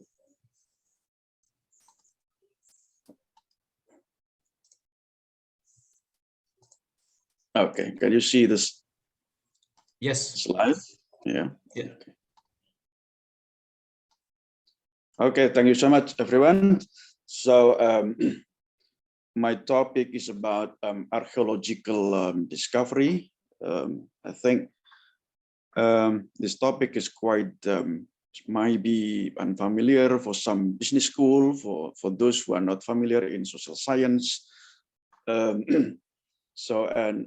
But this research project is actually, I'm going to call this is a preliminary research project. I do not do actual field research. I plan to do this research maybe next semester, maybe because this semester I'm quite busy completing my monograph with Springer. So this is just came out in my mind, and just a talk. Maybe this is very brief and really preliminary research. Okay, so a topic for the moment, I chose the archaeological discovery and its potential contribution to tourism industry and economy in the kingdom. But again, since this is a preliminary research, I have several sub-research topics which is connected to archaeological discovery, and tourism's economy and so forth. But I don't know which one I have to pick up. I'm still thinking for the moment. Maybe some of colleagues maybe can help me how to reformulate these projects next term. Okay, by the way, research plan, research focus plan and objectives. This is the research focus plan for the moment. Plan to investigate and document major historical and archaeological findings in the kingdom that might challenge existing theories of unseen human civilization, population, settlement, trade, migration patterns, and so on and so forth. The second research focus came up in my mind is to examine contribution of archaeological discovery to the kingdom tourism sector and economic development. It also to introduce, promote, globalize Saudi Arabia as a center of unseen archaeology and antiquities, and then propose policies related to the Dr. preservation. Sumanto, I'm sorry to interrupt. Can you put your presentation in the all your slides in the presentation mode? F5. Slideshow. Yeah. Yeah. Okay. Is that okay now? Yep. Okay. So and then the last is this research proposed to contribute. I hope to contribute the implementation of the Saudi Vision 2030, which is all of us familiar about this, and the forgotten treasures. For centuries, the remains of several ancient sites and cities that once thrived in the Arabian Peninsula lied in ruins away from people's attention. We know Saudi has been long, has been considered to be very much historic places, archaeological places, but for many centuries had been forgotten by many people. But the discovery of various ancient material cultures in recent years, I think it's about 10 or maybe less than 10 years, has put the kingdom on the list of countries that have rich history and a home to archaeological treasures. However, this is my impression is, notwithstanding the remarkable discovery of archaeological wonder, Saudi so far remain lesser known globally as the cradle of unseen civilization. Maybe if we talk about ancient civilization in the Middle East, so people always think about Egypt, think about Mesopotamia, about Jordan, for example, but not about the Saudi Arabia. So although the government has made remarkable effort to boost and advance tourism industry, including the promotion of unseen archaeological findings, academic research and scholarly publications, in my brief review on this subject are still limited, actually. I am now developing a new course on anthropology of travel and tourism. I found this very difficult to find literatures on tourism or archaeological discovery in the kingdom. There are very much literature on tourism outside the kingdom, but it's still very limited about archaeological discovery and tourism in the kingdom. So serious effort, serious endeavor need to be carried out to introduce, promote, marketize, globalize the kingdom as one of the world center of antiquities. And this research is, this plan project is part of an effort to present the kingdom unseen archaeological discoveries and reaches to global and digital society through academic research and publications. So previous studies, in my impression, is mostly focused on Hajj or Umrah pilgrimage, which is the most common thing when we talk about religious tourism in the kingdom, and how this religious tourism, Hajj, Umrah pilgrimage, contribute to the kingdom's economy and national income. But research on archaeological findings, as well as leisure or non-religious or secular tourism and non-Islamic religious tourism, are still inadequate in my impressions. So this is one of the reasons why I really want to conduct this research project next semester. So to those who are not familiar, what is exactly archaeology is? So sometimes we call it archaeological anthropology. So this is a branch of anthropology that studies material cultures to understand non-material cultures of unseen people or people in the past centuries. So this is what we call archaeology is. And we have two types of archaeology, basically prehistoric and historic archaeology. Prehistoric is archaeology and an archaeological thing which is before people discover writing, before people understand about writing. And historic archaeology is the archaeology after people discover writing, which is might be about 5,000 years ago. And so, so what exactly material cultures here? And talk about material culture. Study material cultures mean in archaeology, we focus on features, artifacts, and ecofacts. So this is what we call material cultures in archaeology. Features is like buildings, house foundations, or whatever, something big which is difficult to carry from the dig site to lab. We call it features. So, for example, pyramid, for example, is features. We cannot bring pyramid to the lab to examine a pyramid to the lab, for example. So we call it this. We call features. Maybe many of you might be not familiar. Many of you might be understand artifact is familiar, but features is not familiar. But in archaeology, we differentiate between features, artifacts, and ecofact. Artifact is something smaller. So we can bring, we can examine these remains from the dig site to the lab. So we can examine this in the library and in the laboratorium. So we call it artifacts. It's very small thing, small pieces of the remains of humans' history in the past.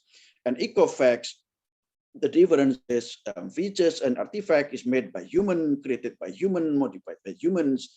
But ecofact is not. Ecofact is not created by humans, but had been used by humans. For example, human use bones, for example, animal bones or whatever's bone, but it is not created by human, but had been used by humans. So archaeologists also study about ecofacts also.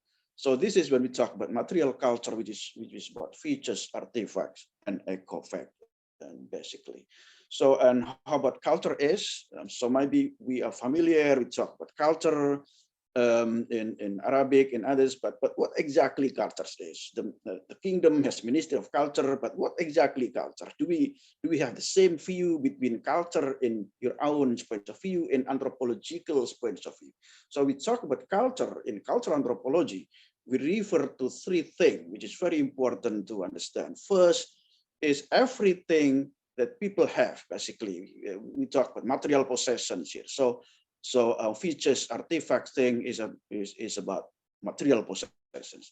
And everything that people think, which is ideas, thoughts, values, attitude, which is also part of cultures, and everything what people do, which is refers to behavior patterns as a members of a society. So we talk about culture. In cultural anthropology, we talk about this: what people think, what people have, what people do. All of this is part of cultures. So we call it this. So culture anthropology refer to material, which is material cultures, and refer to non-material culture. Material cultures is material possession, what people have, everything people have, a computer thing, and so forth, robot thing, and so on and so forth, people have. And non-material culture, which is behavior, values, rule, attitude, thoughts, ideas, notion, and so on and so forth.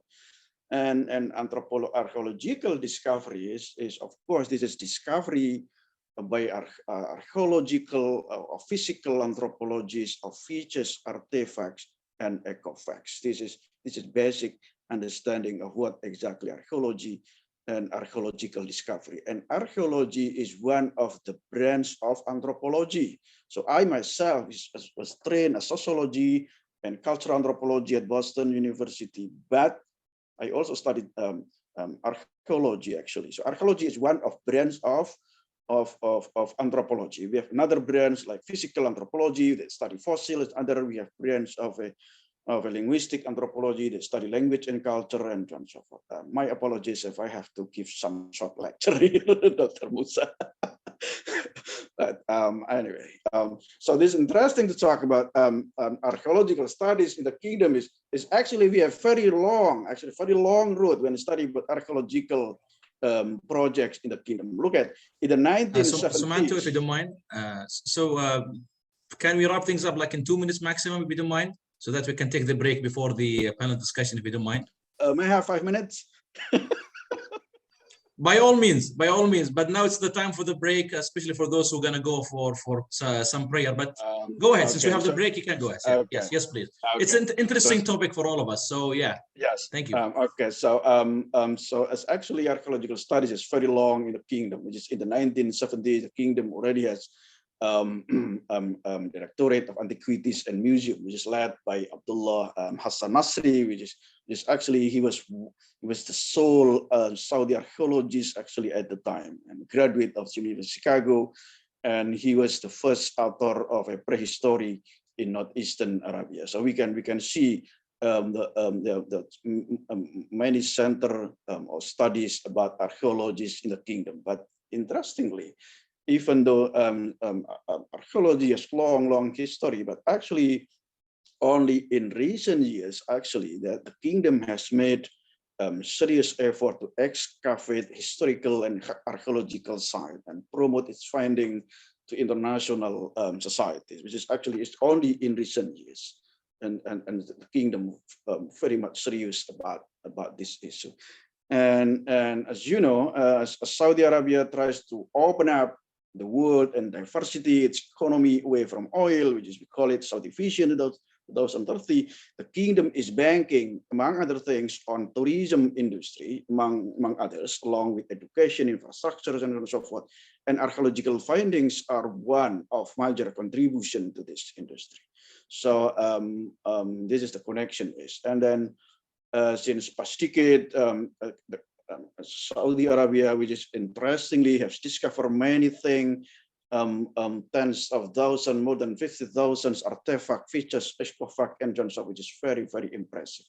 But interestingly, this is one of major findings in archaeological findings. Is, for example, you know about Al-Ula project. Maybe you are familiar with Al-Ula project, and the government invests $15 billion US dollar master plan to transform Al-Ula into a global culture hub, for example, and an international tourist destination for art, culture, and nature, and hopefully this will help Saudi's economy contribute economy in the kingdom about 32 billion US dollar. And this is the major archaeological findings, which is maybe you are not familiar with, but this is a very important archaeological finding. This is the stones that has been used by humans in the kingdom in the past, that really very ancient, and really this is the oldest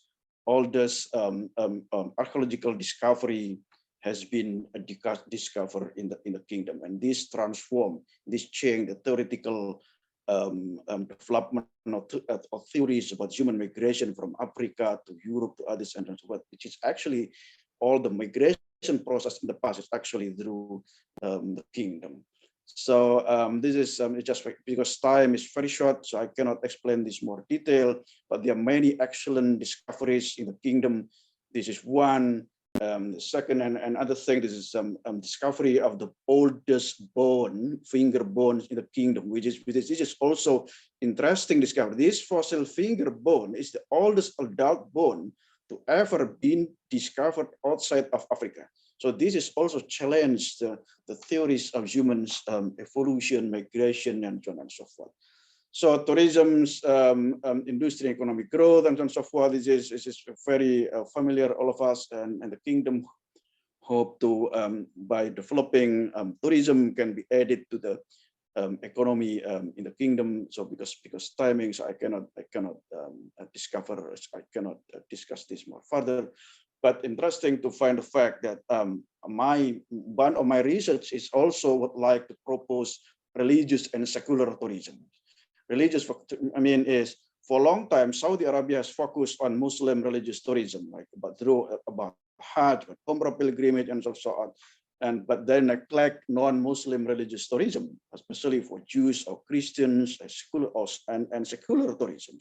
Well, in fact, the kingdom is not only home to Masjid Haram or Masjid Nabawi, but also other historic and archaeological sites, and secular and religious life, which include those associated with Jewish and Christian communities. In the past, Arabian Peninsula has been at home for Christian and Jewish. It could be there are many artifacts or archaeological sites there. So some sources, they said the Al-Ula project is actually part of the move to preserve pre-Islamic heritage site in order to attract non-Muslim tourists and strengthen national identity. Maybe you are not familiar with this. Maybe some of you can confirm this is a Jubel Church. This is one of the historic church which is built by an Nestorian church on the Church of the East, which is followed of one of the main followers were actually Assyrians. Maybe some of you might be not familiar. This is one example of the archaeological discovery also in the kingdom for religious tourism for non-Muslim. It is also very interesting if you would like to develop this further. So the last point, because timing, again, my apologies. So although developing and investing funds for sustainable tourism industry is certainly crucial for the kingdom's economy advancement, the initiatives of the archaeological discovery project, I think, in my opinion, should go beyond economic interest, profit, orientation, and so on and so forth. The project should aim first and foremost actually to safeguard Saudi Arabia's rich historical, cultural, and archaeological treasures, since these are part of the kingdom's legacy of the extraordinary unseen civilization. To quote, this is the last slide, a people without the knowledge of their past history, origin, and cultures is like a tree without roots. So this is one of the things that why I would like to do research about this, to add some understanding about the history or unseen history of human civilization in the kingdom. My apologies. That's it. My very short question. So a very short presentation. So because time, I cannot discuss this further again about theory, about method. I'm still thinking about this, about forecasting, and that's what I also still thinking about this. It might be, but for sure, I need collaboration for this. Maybe I need historians, I need economic, I need marketing expert, maybe to do research about this. Maybe talk about religious tourism and secular tourism. Maybe talk about comparative study of tourism between Saudi and other places, or maybe discuss about archaeology and economic development and so on and so forth. Okay, that's it, Dr. Mazen. My apologies because time I cannot. Oh, sorry, I do not. My video, I do not share my video. Sorry. we just saw you after you finish your presentation. I have 10 minutes. I cannot sorry, my apologies. Thank you so much. Absolutely. I mean, honestly, I mean, fantastic presentation. All of us really have, I mean, many questions, I mean, including me, honestly, about the archaeology and about tourism. You brought a real and interesting topic that, I mean, people here in the business school, we are really, I mean, fascinated about. Surely by myself, I'm going to contact you because I want to learn more about this topic, and hope we might actually dedicate like one complete day for such kind of topic after you develop it further, so that you really can enlighten us, and also we can share our insights from the business perspective, like from marketing, management, finance, and economics, and so on and so forth. Yeah. So let's take a 1 minute break before we start the panel discussion. Thank you all for those who presented their papers. Really, I mean, amazing topics and amazing papers. We thank you for your time. We thank you for your effort. Unfortunately, we didn't have enough time for each and every paper, but definitely all of us, I mean, we have our connections either through our emails or social media, so we can contact each other. Let's keep the momentum going. It's not only like the, the interaction and the, the engagement happens only like in certain seminars or in certain symposiums. We should keep the momentum going by keeping the engagement and the talk even offline, so that we really can have a vibrant research here at the center and also at the university in general, and also for those who are interested to join us from outside KFUPM. Thank you all for your time. Thank you for your presentations. And inshallah, we'll see you in the next, the final part of this symposium, which is the panel discussion. Dr. Musa. In about a minute, yeah, Shabab, don't go away. Thank you.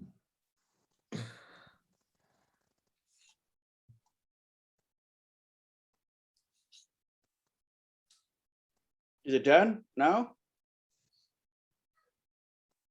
We have 1 minute.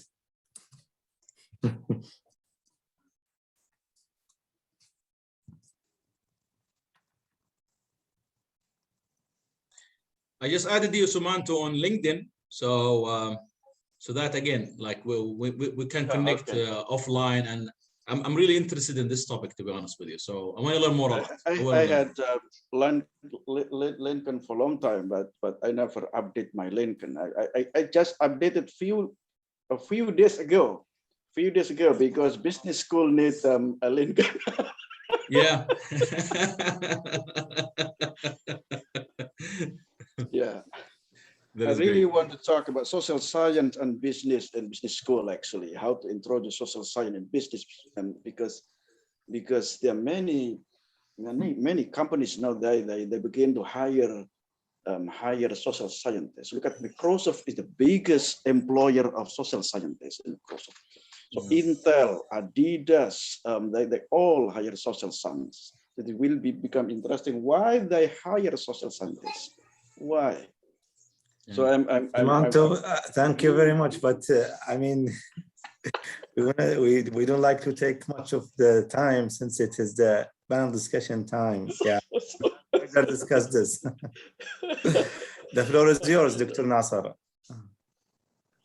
Hi, thank you so much, Dr. Musa. Thank you, Dr. Mazen. And thank you, Dr. Sumanto, for your interesting and great presentation.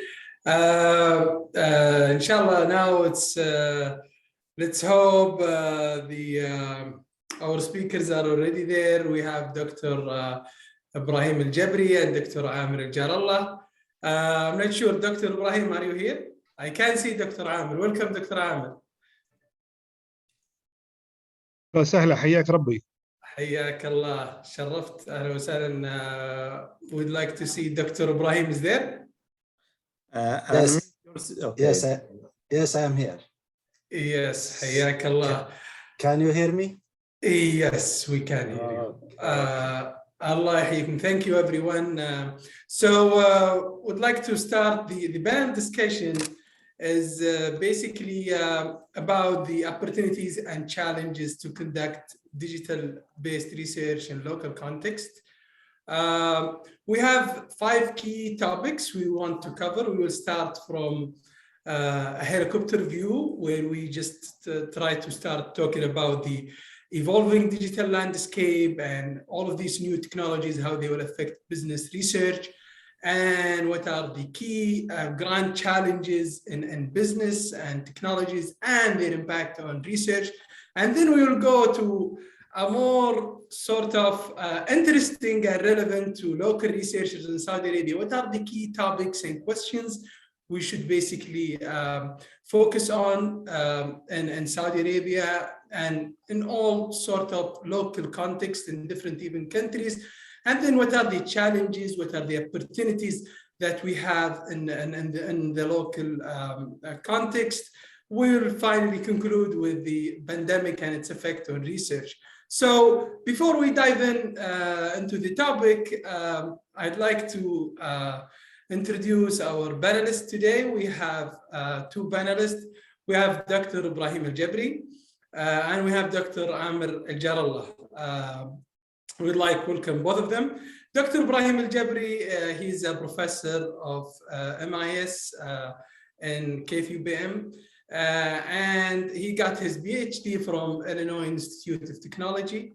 And he has done extensive research, actually, and he has published in top journals in the IS field and related business fields like Journal of Computer Information System, JIS, telematics, informatics, computers and human behavior, cluster computing, and other journals. Dr. Ibrahim Al-Jabri also has been appointed in different admin positions.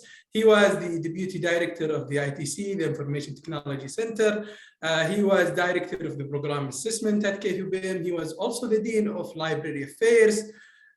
He has served as chair and member of several committees in the university level, in the college, and in his department. He has done a lot of contribution to the college, to even the research community.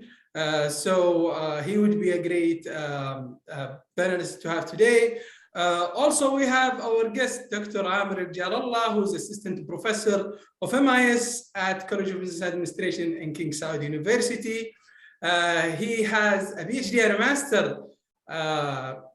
in MIS from University of Illinois at Chicago. Actually, I'm not sure why. Basically, today we have Chicagoans, and I'm not sure. It's a coincidence, by the way. Yeah, I don't know if this is planned or. So I guess you're now fans of Chicago Bulls. I don't know, but yeah. So that is a great coincidence to have today. طبعا Dr. Amir, his research interest is concentrated on online pricing strategies, price dispersion, social networks, data-driven research, and he has done some research in data management and business intelligence and e-business strategies and e-commerce. His research has basically appeared in prominent and top journals and IS conferences and IS journals. He has also held some admin positions and done some service to his university. He was the department head of MIS department, and he's now serving as the Vice Dean of Development and Quality at the college. So we'd like to welcome you, Dr. Ibrahim and Dr. Amir. It will be great to have you today. Thank you, Dr. Nasser. I'm really very glad to be part of this panel with those esteemed speakers as well as audiences. Thank you so much. Thank you, Dr. Nasser. From my side, I feel honored, in fact, to be part of this panel discussion. I'm also honored to be side by side with Dr. Ibrahim as a prominent scholar in the field. In fact, when I read his, I was looking up his name, and when I saw he's from Chicago, then I felt like very happy to join. I think we'll be in line most of the ideas. But actually, I feel honored. I am more here to learn than contribute the whole symposium. I think it is, in fact, a success, this kind of symposiums, and we need to do more than this, more of this, in fact. So, yeah, thank you. Yeah, totally. Thank you for joining us. Actually, we need to conclude the session by 3:55. So we will leave about 15 to 20 minutes at the end for questions and answer and open conversation with the audience. But let's start. It will be exciting actually to talk about these topics. So I'd like to take your input on what do you think about the business research, basically how it is impacted by evolving digital landscape.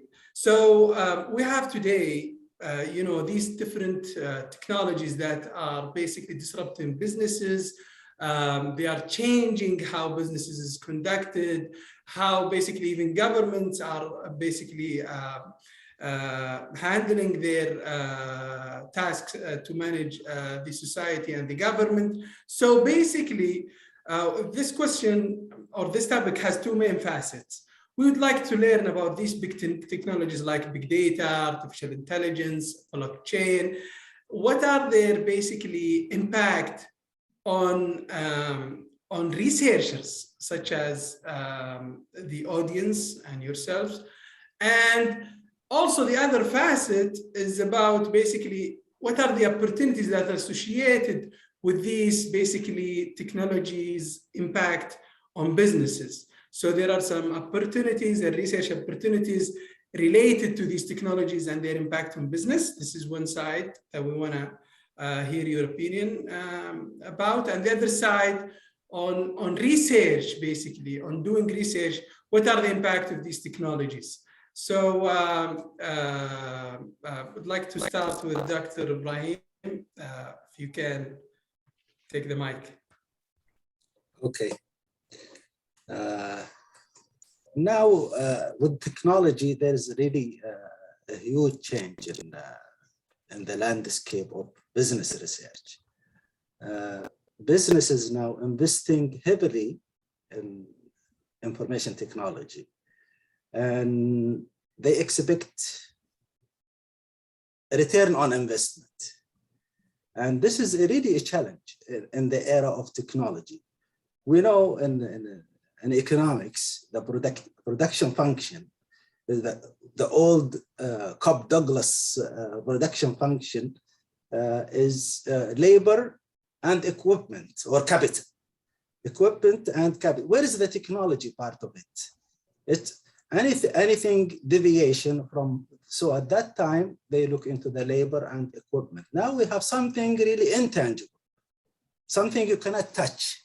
You didn't touch, you didn't see, and has great value to the business. Then probably some old models in research, some old thinking is really becoming obsolete. We have to really look into different tools, different methodology for doing research. So now there is intangible benefits and intangible costs. How do you really quantify this in the digital era? Well, how do you improve? How do you value improve decision making? How much it costs? How much it benefits? Businesses would like to have answer really for these questions. Other challenges is really now technology is changing the way you do business, which is that now we call, in the past we call it business model. Now we have a digital business model, which is doing something differently. So if you want to build or come up with a new business model or based on digital landscape, then you have to go through digital transformation. And digital transformation is a journey by itself. And there is also confusion between what is digitization, what is digitalization, and what is digital transformation. Then they think people, if you just sell something online, that's digital transformation. That's not. That's probably part of it. This is something really would like, if you want to build a business model, you have to go through a business transformation stages, which is maybe the first part of it is to look into the digitization. Digitalize. Well, and if it is up to us, we would like to digitalize as much as possible, because it will make it easy for us. But, well, this is a wish. Something can be digitalized, something cannot be digitalized. So we maybe, how do we have a hybrid model? And that's give us to move on to the digitalization, which is you digitalize the process, not the product. Okay, so then you move on to be really transforming, then digital. So to go through this journey, there are also people factors. organization factor, technology factor, which makes it really very complex. So research should really unearth these issues and make it really well known to the business community. Clear. How about the impact of these technologies on researchers? So we know today we have artificial intelligence, for example. Well, how do you see the effect of artificial intelligence, for example, on the research productivity or on researchers' output, let's say?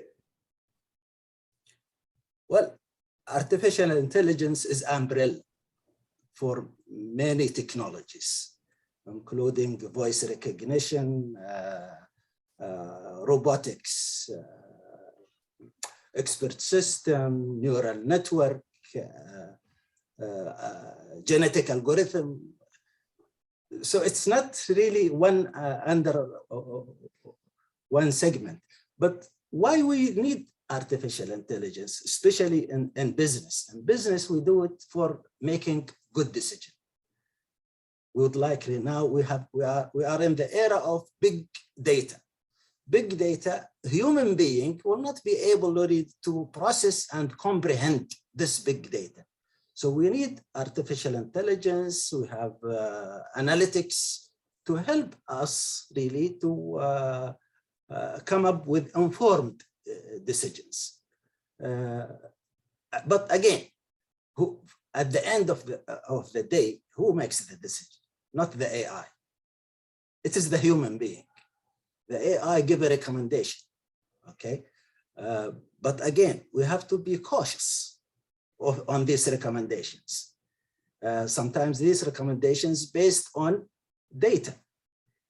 These data may be biased, may be not representative, because AI is really been based on machine learning. How do you really the machine learn? Then we have to come up with, bring the data that will teach the machine, then we make the decision. So we have to use really the decisions carefully from AI or whatever technology is available. Yeah, thank you so much. Dr. Amir? Yes. In fact, and I think Dr. Ibrahim, mashallah, he covered most of the topic here. He left me nothing to say about. However, let me just put my point of view here about this question specifically. When we talk about businesses and the technology, what I believe and what I see that businesses are smart. In general, businesses are smart. They don't seek technology because of technology. They seek efficiency. They seek something that's lower costs. They seek for a better process. And if technology helps, then basically they will adopt it. If not, then as simple as that, they will not adopt it. They will not even. So it's a value driven, and I think businesses are usually value driven. They will turn to technology if it really helps them. But from our side, I think we as researchers specialize in technology, and we have to have a role here. We have to have a role in terms of showing the value, if there is a value. We know that technology goes over multiple processes, from inception of the technology itself, experimentation, and then to consumerization of technology. And we know that just yesterday I was explaining to my students in a business intelligence class. I was saying that you would know that a product is mature enough if it reaches to the level of consumerization. For example, in my phone now, there is a machine learning aspect. So machine learning now, it is already consumerized and people know the value of it. So businesses will adopt the technology. If I take the first part of the question, businesses usually adopt to technology if they see value And the second facet of the question is, what's our role, or how do we adopt this as researchers? I think from our side, we need to show the real value through research, through experimentation, through participation in the real world. I mean, academia cannot be in isolation whatsoever from the real world of businesses, and especially when we are talking about technology from a business school perspective, we have to be in a close relationship with businesses so that we can really understand. I mean, we can talk not only from the perspective of new technologies. We know that the landscape of the technologies, especially today, it's evolving. I usually use a good reference.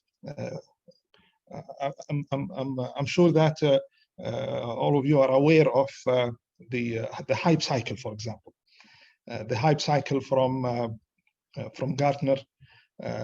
They keep up with the technology. They show at what stage is the current technology, and I think it's a good guidance, at least for us as researchers, to understand where is the market going, what's going on as a new technology, and to evaluate. I mean, our role here again is to understand the technology and whether it is helpful, how it's gonna benefit businesses, how it's going to add value. We show the value, we show the real value to the businesses. Of course, through, again, being so close to the technology as well as to the businesses. Yeah, actually great points. And I totally agree that unless we find a value for the technology, it will not be adopted. And that was a good quote when you say, the technology is not adopted for the sake of adoption itself, but for the value behind it. So also researchers, as you and Dr. Ibrahim mentioned, they are inclined to adopt these technologies as long as they are basically finding some value of it. Now we have a lot of tools that are empowered by machine learning and by artificial intelligence methodologies, like, for example, on the, let's say, on the basic level, now we have technologies like Grammarly, other technologies like RIS, where they even help scholars to basically compile a literature review, improve the editing and ease the editing process. There are some new emerging technologies also that could help in future in the review process in the journals. So that is aligned with what you guys have mentioned in terms of the value of technologies in improving businesses and improving researchers' work. I will move to the second topic, which is about the grand challenges that needs to be investigated by the scholars in the new digital economy. So to our audience, the grand challenges are defined as specific critical barriers that, if removed, would help to solve important societal problem with a high likelihood of global impact through widespread implementation. So these grand challenges, what are the key grand challenges that you think need to be investigated by researchers? We may start with Dr. Ibrahim. Okay. Well, we always look into the value, yeah, as Dr. Amr mentioned. Definitely, if there is no value, then there is no use of this technology. But however, something else comes with the value, which is probably we as scholars, we have to really look into it. Because technology is mainly for the quality of life. It's not only for the quality of the business itself, but for the whole society. There's always bright side, and there is also dark side. in any technology. So here the challenge is really now we are moving fast to adapting the technology, and we are afraid that some people are left behind, which is we call it technological divide. Not all people are really they have the resources, the capacity, to go with the technology. We have to look into, we have gender divide, we have age divide, we have many social aspects. We have to look into those. We don't want to deprive part of the society. And this is really something that even United Nations mentioned, the 17 SDGs, Sustainable Development Goals. These are, I mean, for the human being, for all over the world. So we would like really, because now technology now is being used for other probably unethical issues related to privacy, security. So these are really some challenges for scholars to research these issues. So not only look into one side of the coin, but also on the other side of the coin, the social inequalities, because we would like really sustainable development. We don't want the South and the North, or the East or the West. So this is something that need to be looked into in our research. So if this is removed, the dark side of the technology, then we have all really, we'd like really to expand the the bright side of the technology, and try to really hinder this, dark side. Thank you. Thank you. Great point. And actually, when you say the people, that is really a key here. So I think there is a lot of, when you talk about sustainability, when you talk about sustainable technologies, we are looking for environment, and we're looking for profits, because businesses cannot operate without profits. And also we want to look at the people. So basically we want higher quality of life, as you mentioned, fair distribution of the resources, etc. So that is a great point. We'd like to hear from Dr. Amir on this point also. Thank you. I think now the grand challenges, when we say grand challenge, I think we are living one of them, like the pandemic right now. It created a large impact on everything basically in our life. And research is one of them. Setting priorities and etc. However, I think we should also look at our role from our position. We here, at least in the region, in Saudi Arabia as well, we have a very unique characteristics. This could define also where are we going, what are our priorities, and we have also a unique type of challenges, and these characteristics define the shape of these challenges. We have different challenges, like for example, our vision 2030. Now we have within that vision, Saudi Arabia is heading to being a leader in the world through different areas, like for example, renewable energy. So this creates a challenge in that entire area in terms of demand of technologies and research, in terms of how like the information technology as well can interact with this.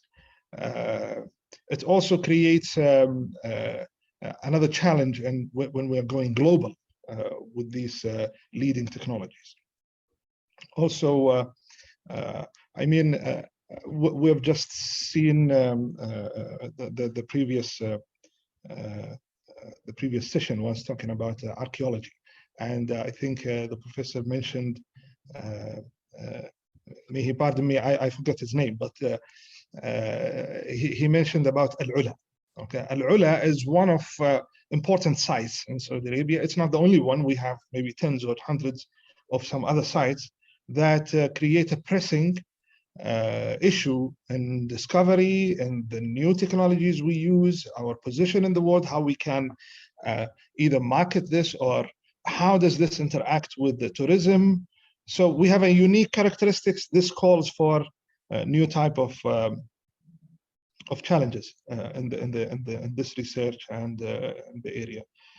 In fact, I would like to just expand on the point of Dr. Ibrahim. He mentioned about the people and how we people are the ones who shape the technology, and we are interacting with each other. We interact with the technology. I'd like to add a point here on the. Of course, it's a cultural issue, okay, but one of the cultural issues is language. Now we know technology. The manufacturer of the technology is in the Western area or Western. It comes from the West, mainly. I mean, we admit that. We know technology usually comes from the West. Maybe our discipline, at least I'm talking from my side, our discipline, the information system, started from the West as a Western lenses.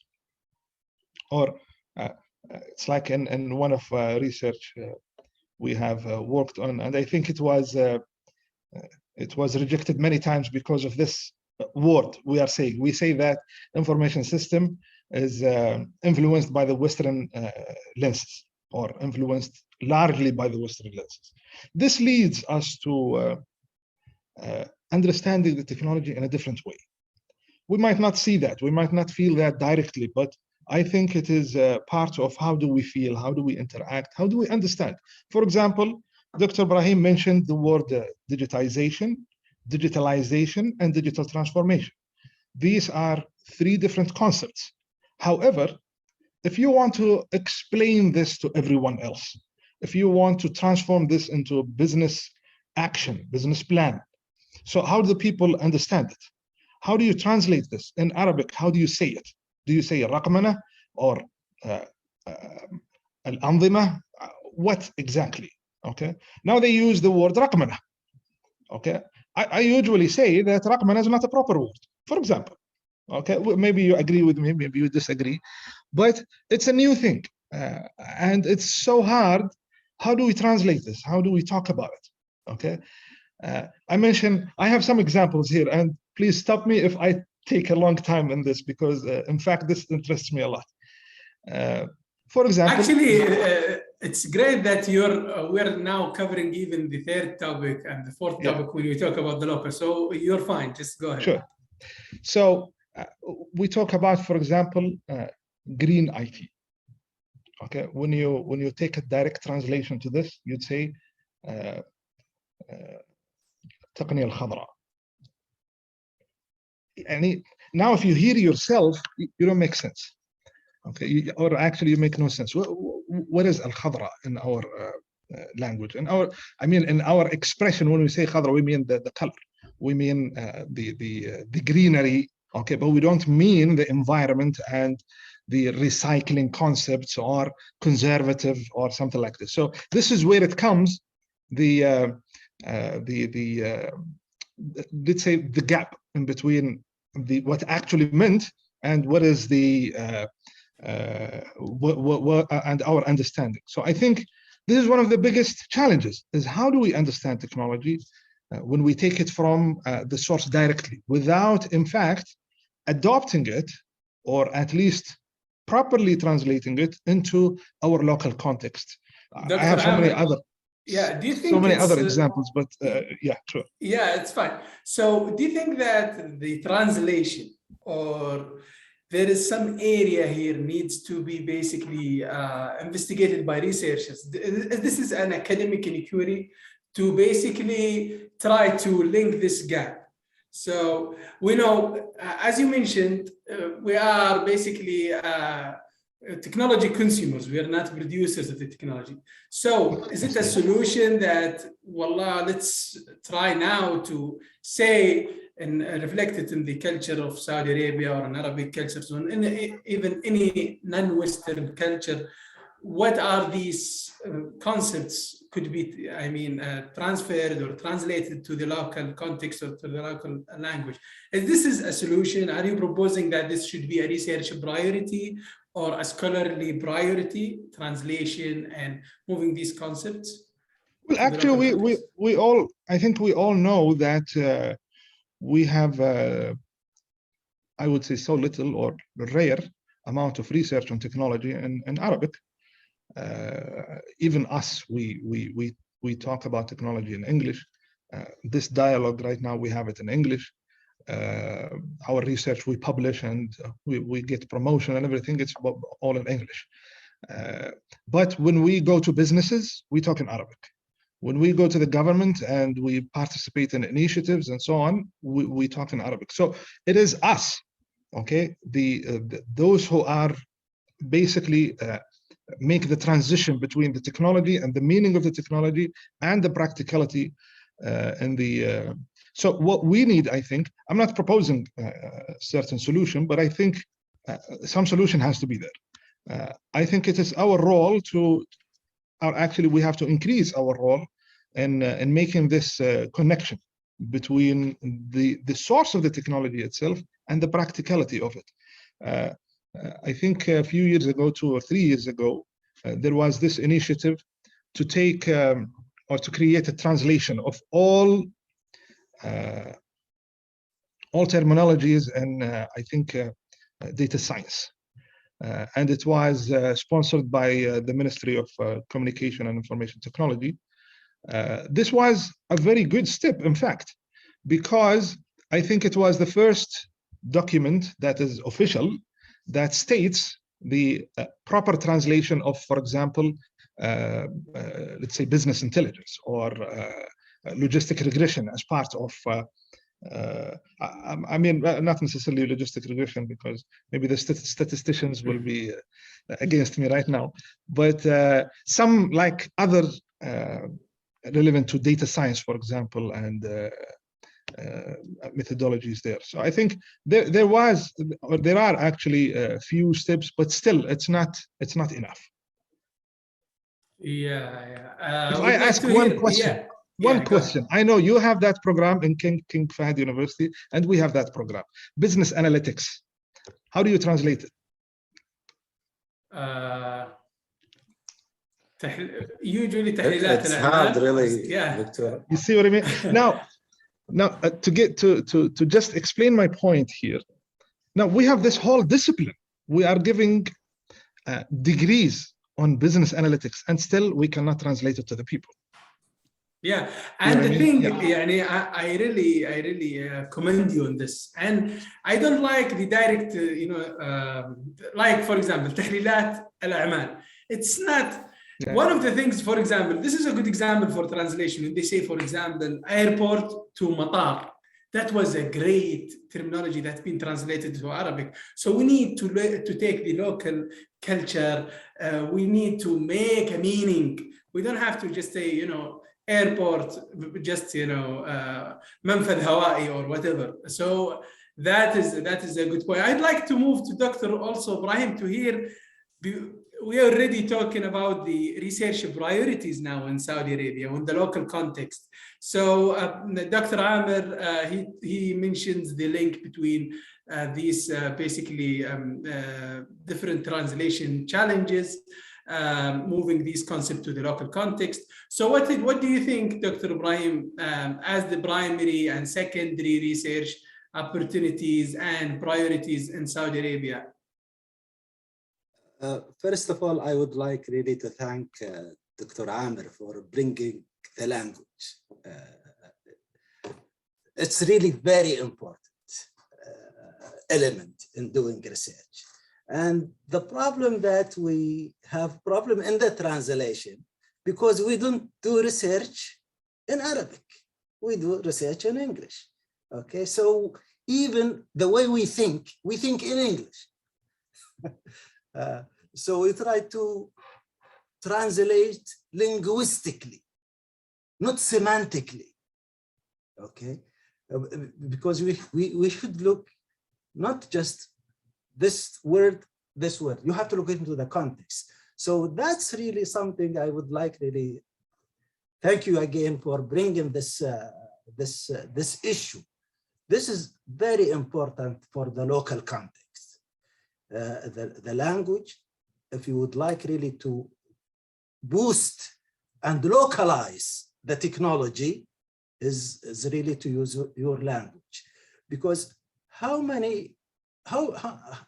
what's the percent of population in Saudi Arabia speak English as compared to Arabic? Well, that's what I call digital divide, technological divide. So there are some people are deprived from the technology because of language barrier. Now we are the university faculty. Not everybody got a PhD from top schools. So that's the assumption that sometimes we make wrongly. So we don't make this wrong assumption that this is very simple. Everybody knows it. No. Back to you, Dr. Nasser. Research priorities, I guess. Huh? Yeah, actually, we need to cover the research priorities and also what are the challenges that we have when we conduct research in Saudi Arabia. And we need to open the floor for questions after 5 minutes max. So yeah, I'd like to hear from you and from Dr. Amir then. Okay. Yeah. Well, when we research,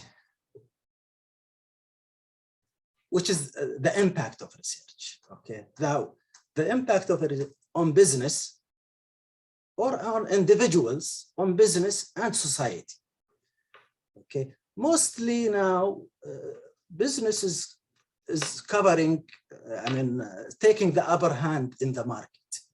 For example, businesses, they have a certain budget. Okay, I talked about the business model. There is also what's so-called the revenue model. How do you generate money from technology? For example, cloud computing generated the new model of what they call subscription model. And instead of buying the hardware and the software, you just pay for use.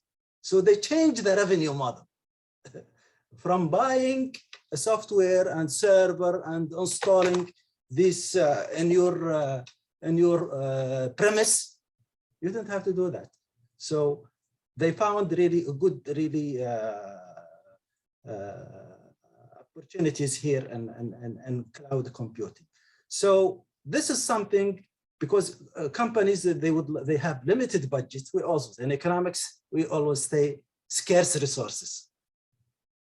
Always, we live in a scarce resource society. Similarly, businesses, they have a limited budget. Then how do you prioritize? Okay, prioritize your investment. Is the technology, again, will pay back? This is a very important research priority. Now, what theories explain the relationship between technology and the firm performance and the market growth? Shall we stick with the old theory or come up with a new theory or revise or come up with probably a new theory? What are the ethical or unethical practices with the technology? I mean, people, we have lots of problems with malpractices of the technology.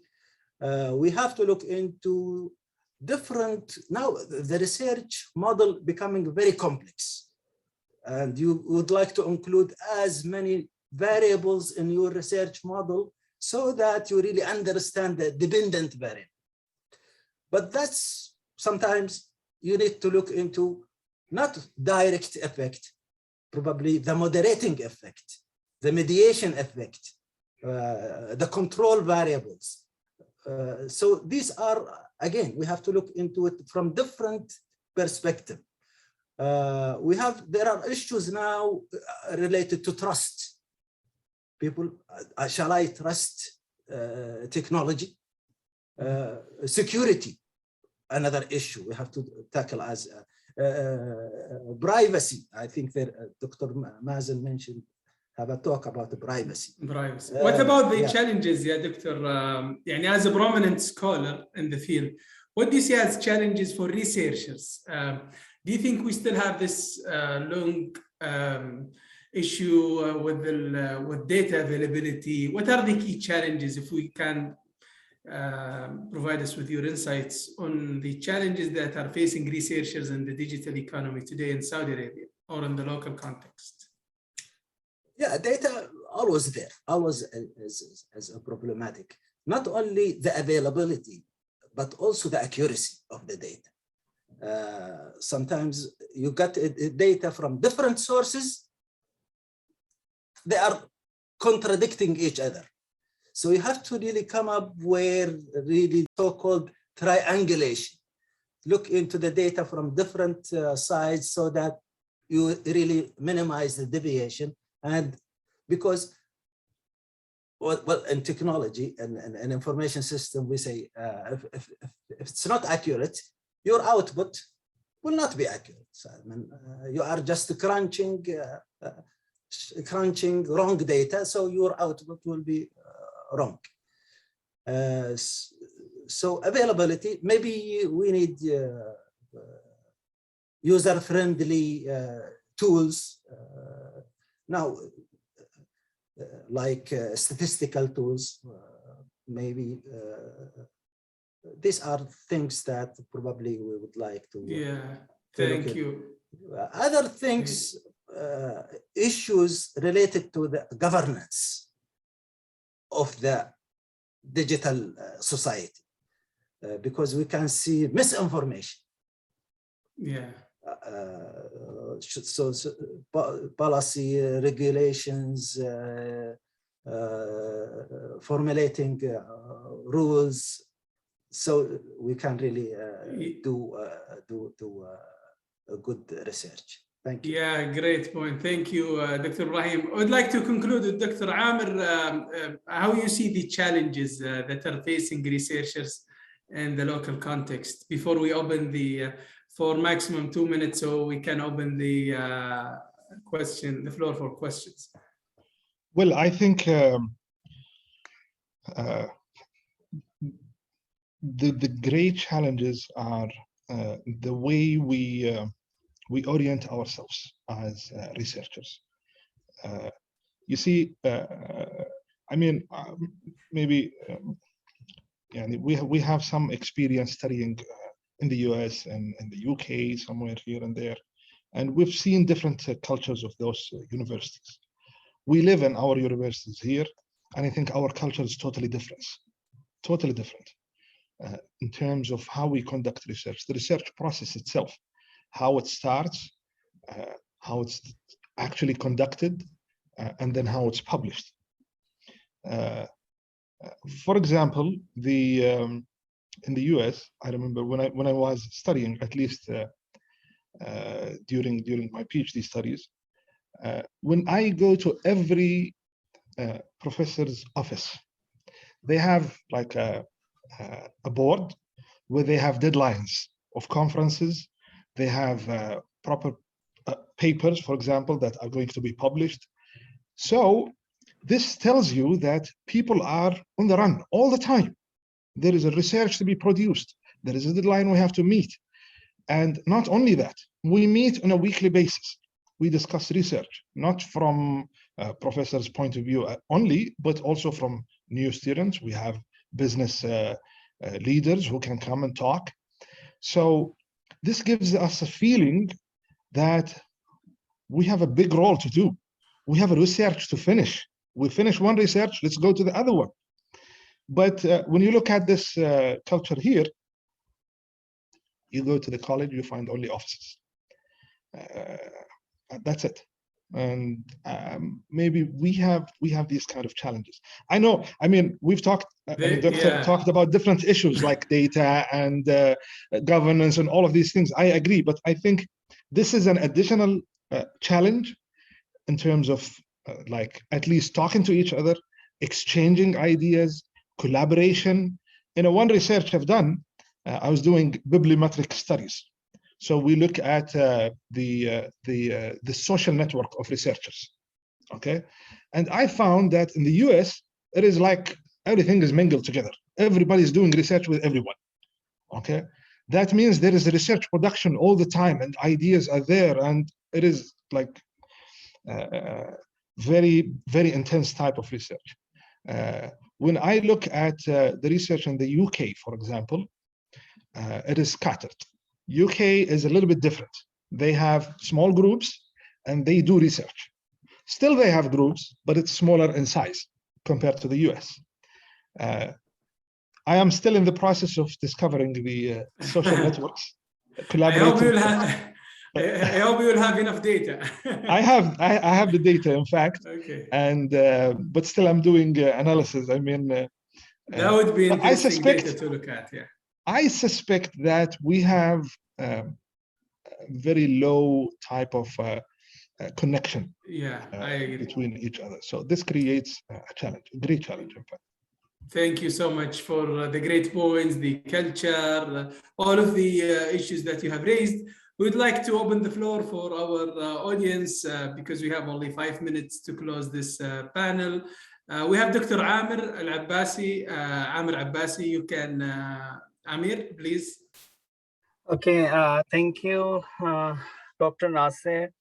I carefully actually heard Dr. Amir and Dr. Ibrahim for their fruitful discussion on different things. You keep asking that what are the trendy topics and what are the modernization of, you can say, different things. Actually, to some extent, yes, people don't understand the difference between digitalization and digital experience and then digital transformation. And recently we did one paper on the business model, that is how we can convert from freemium to premium users. That actually we did on video games, that we get the pop-up ads during the video game play, and that how actually that pop-up ads that motivate us to download the free games, then how we convert from freemium to premium games. Just give you one example, that my son who actually plays Free Fire games, and there are some gadgets, there are different tools to enhance the gaming capability. My son was saying that, Baba, I want this actually diamonds.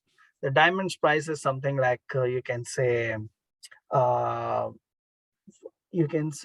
think it's around 50 reals, right?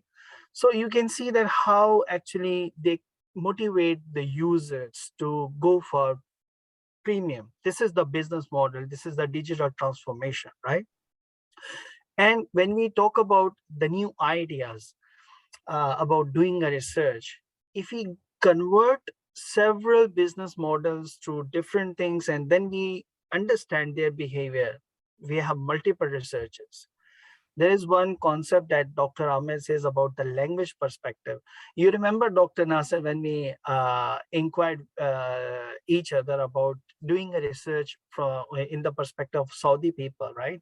So of course, they don't understand English, then we go for translation, translating that scale. And then we go for back translation from that person who is the expert from converting a scale from English to Arabic, from Arabic back to English, so that we come to know that we are getting the real essences. This is a new trend. This, even German people, they don't understand English. French, you talk about European nation, they don't understand, you can say English. How they do their research? They do the research from translating back to the, you can say from Arabic to, from English to Arabic. So how they understand their population? So they are doing some kind of research.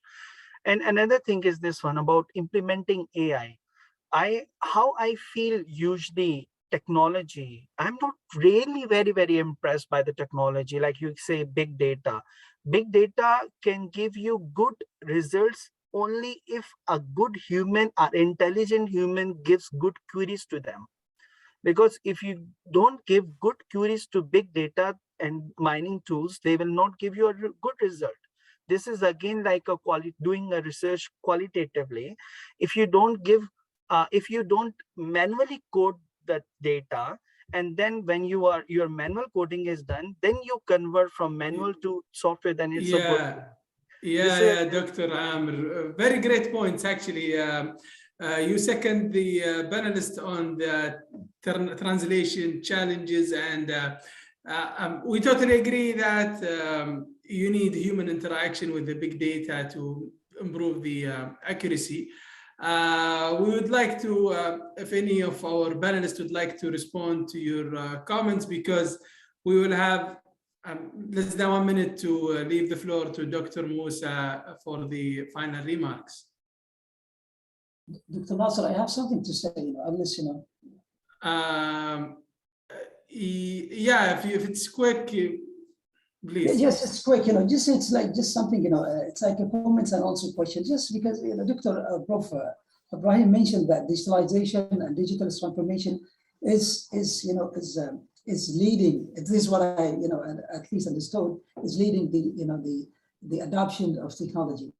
And even Dr. also Amr mentioned this one that it's a matter of adoptions. Yes, there is a value of the technology, but now these days the technology is leading the business. Is if you don't digitalize, if you are not adopting the new technology in the market, because the new technology, this technology is tested, value behind it, people tested. So we have it's just a matter of people adoption, not business adoption. These days is no more business adoption, is business only is readiness. So this is my concern about thank you. And just regarding the research, I think the research, we need to have more policy-oriented research. Because why? Because we need to tell the stakeholder, the policy maker here in Saudi that, you see, if you don't do this, if you don't do that, the technology or advancements of technology will not change. The ecosystem will not enhance it. If you need more innovation, so you have to do 1, 2, 3, 4. These 1, 2, 3, 4 cannot be if we didn't do any research. We need to have a policy research, in order to have more research and technology. This is what I mean, and whatever. And applied research as well, we need it, because you see, the entrepreneurs is leading the technology advancements or the business applications of technology these days, not the research at the university. If we need to be influential in this type of industry, we have to go and look at how they think together with this. This is what and thank you so much. Thank you, Dr. Adnan. Actually, wallahi, I have genuinely feel, this is very interesting panel. I would like to extend to 2 hours, not only 1 hour. So I would like to thank our guests. But we have to conclude, Dr. Ibrahim and Dr. Amr. If you have any final thoughts to respond to Dr. Amr or Dr. Adnan comments, and we are all done with this panel. So thank you, and just give us, if you have any final thoughts for 1 minute before we leave the floor to Dr. Moussa. Yeah, let me just make final thought about maybe Dr. Adnan. It's not a matter of technology push or technology pull. That's it is really the need of the company. It is opportunities. If you would like, see if there is opportunity, yeah, go ahead and be the first mover. There is what they call it first mover advantage.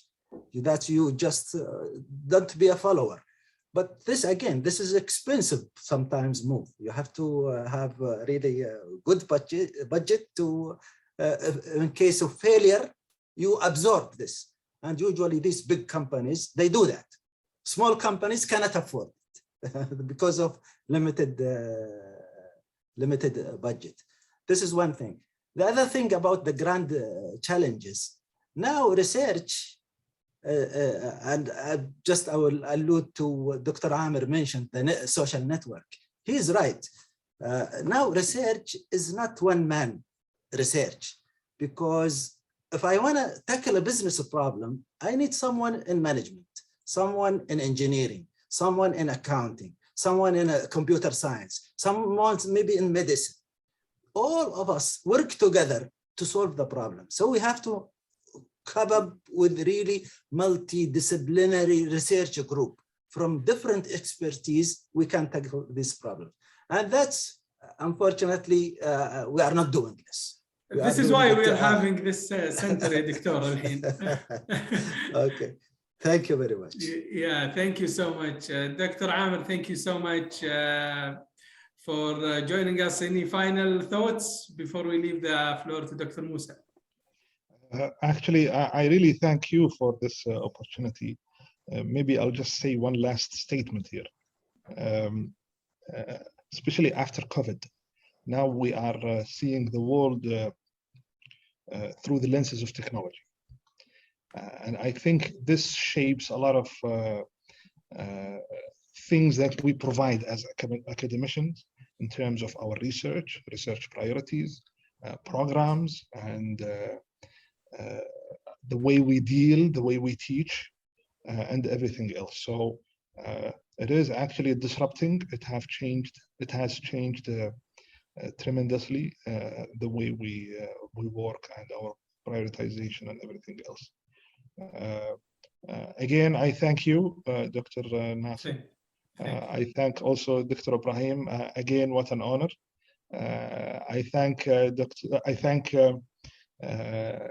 KFUPM for this opportunity, and also Dr. Musa, Dr. Mazen for the invitations. I thank you all, in fact, for this opportunity. Inshallah, I hope that we have more of this. Let's say next month. I'm sure. Open to that. Yeah, sure. Inshallah, we will. Inshallah, we will collaborate, and this is part of the purpose, is to collaborate and connect with the scholars like you. Shukran jazeelan. Thank you so much. Thank you, Dr. Ibrahim.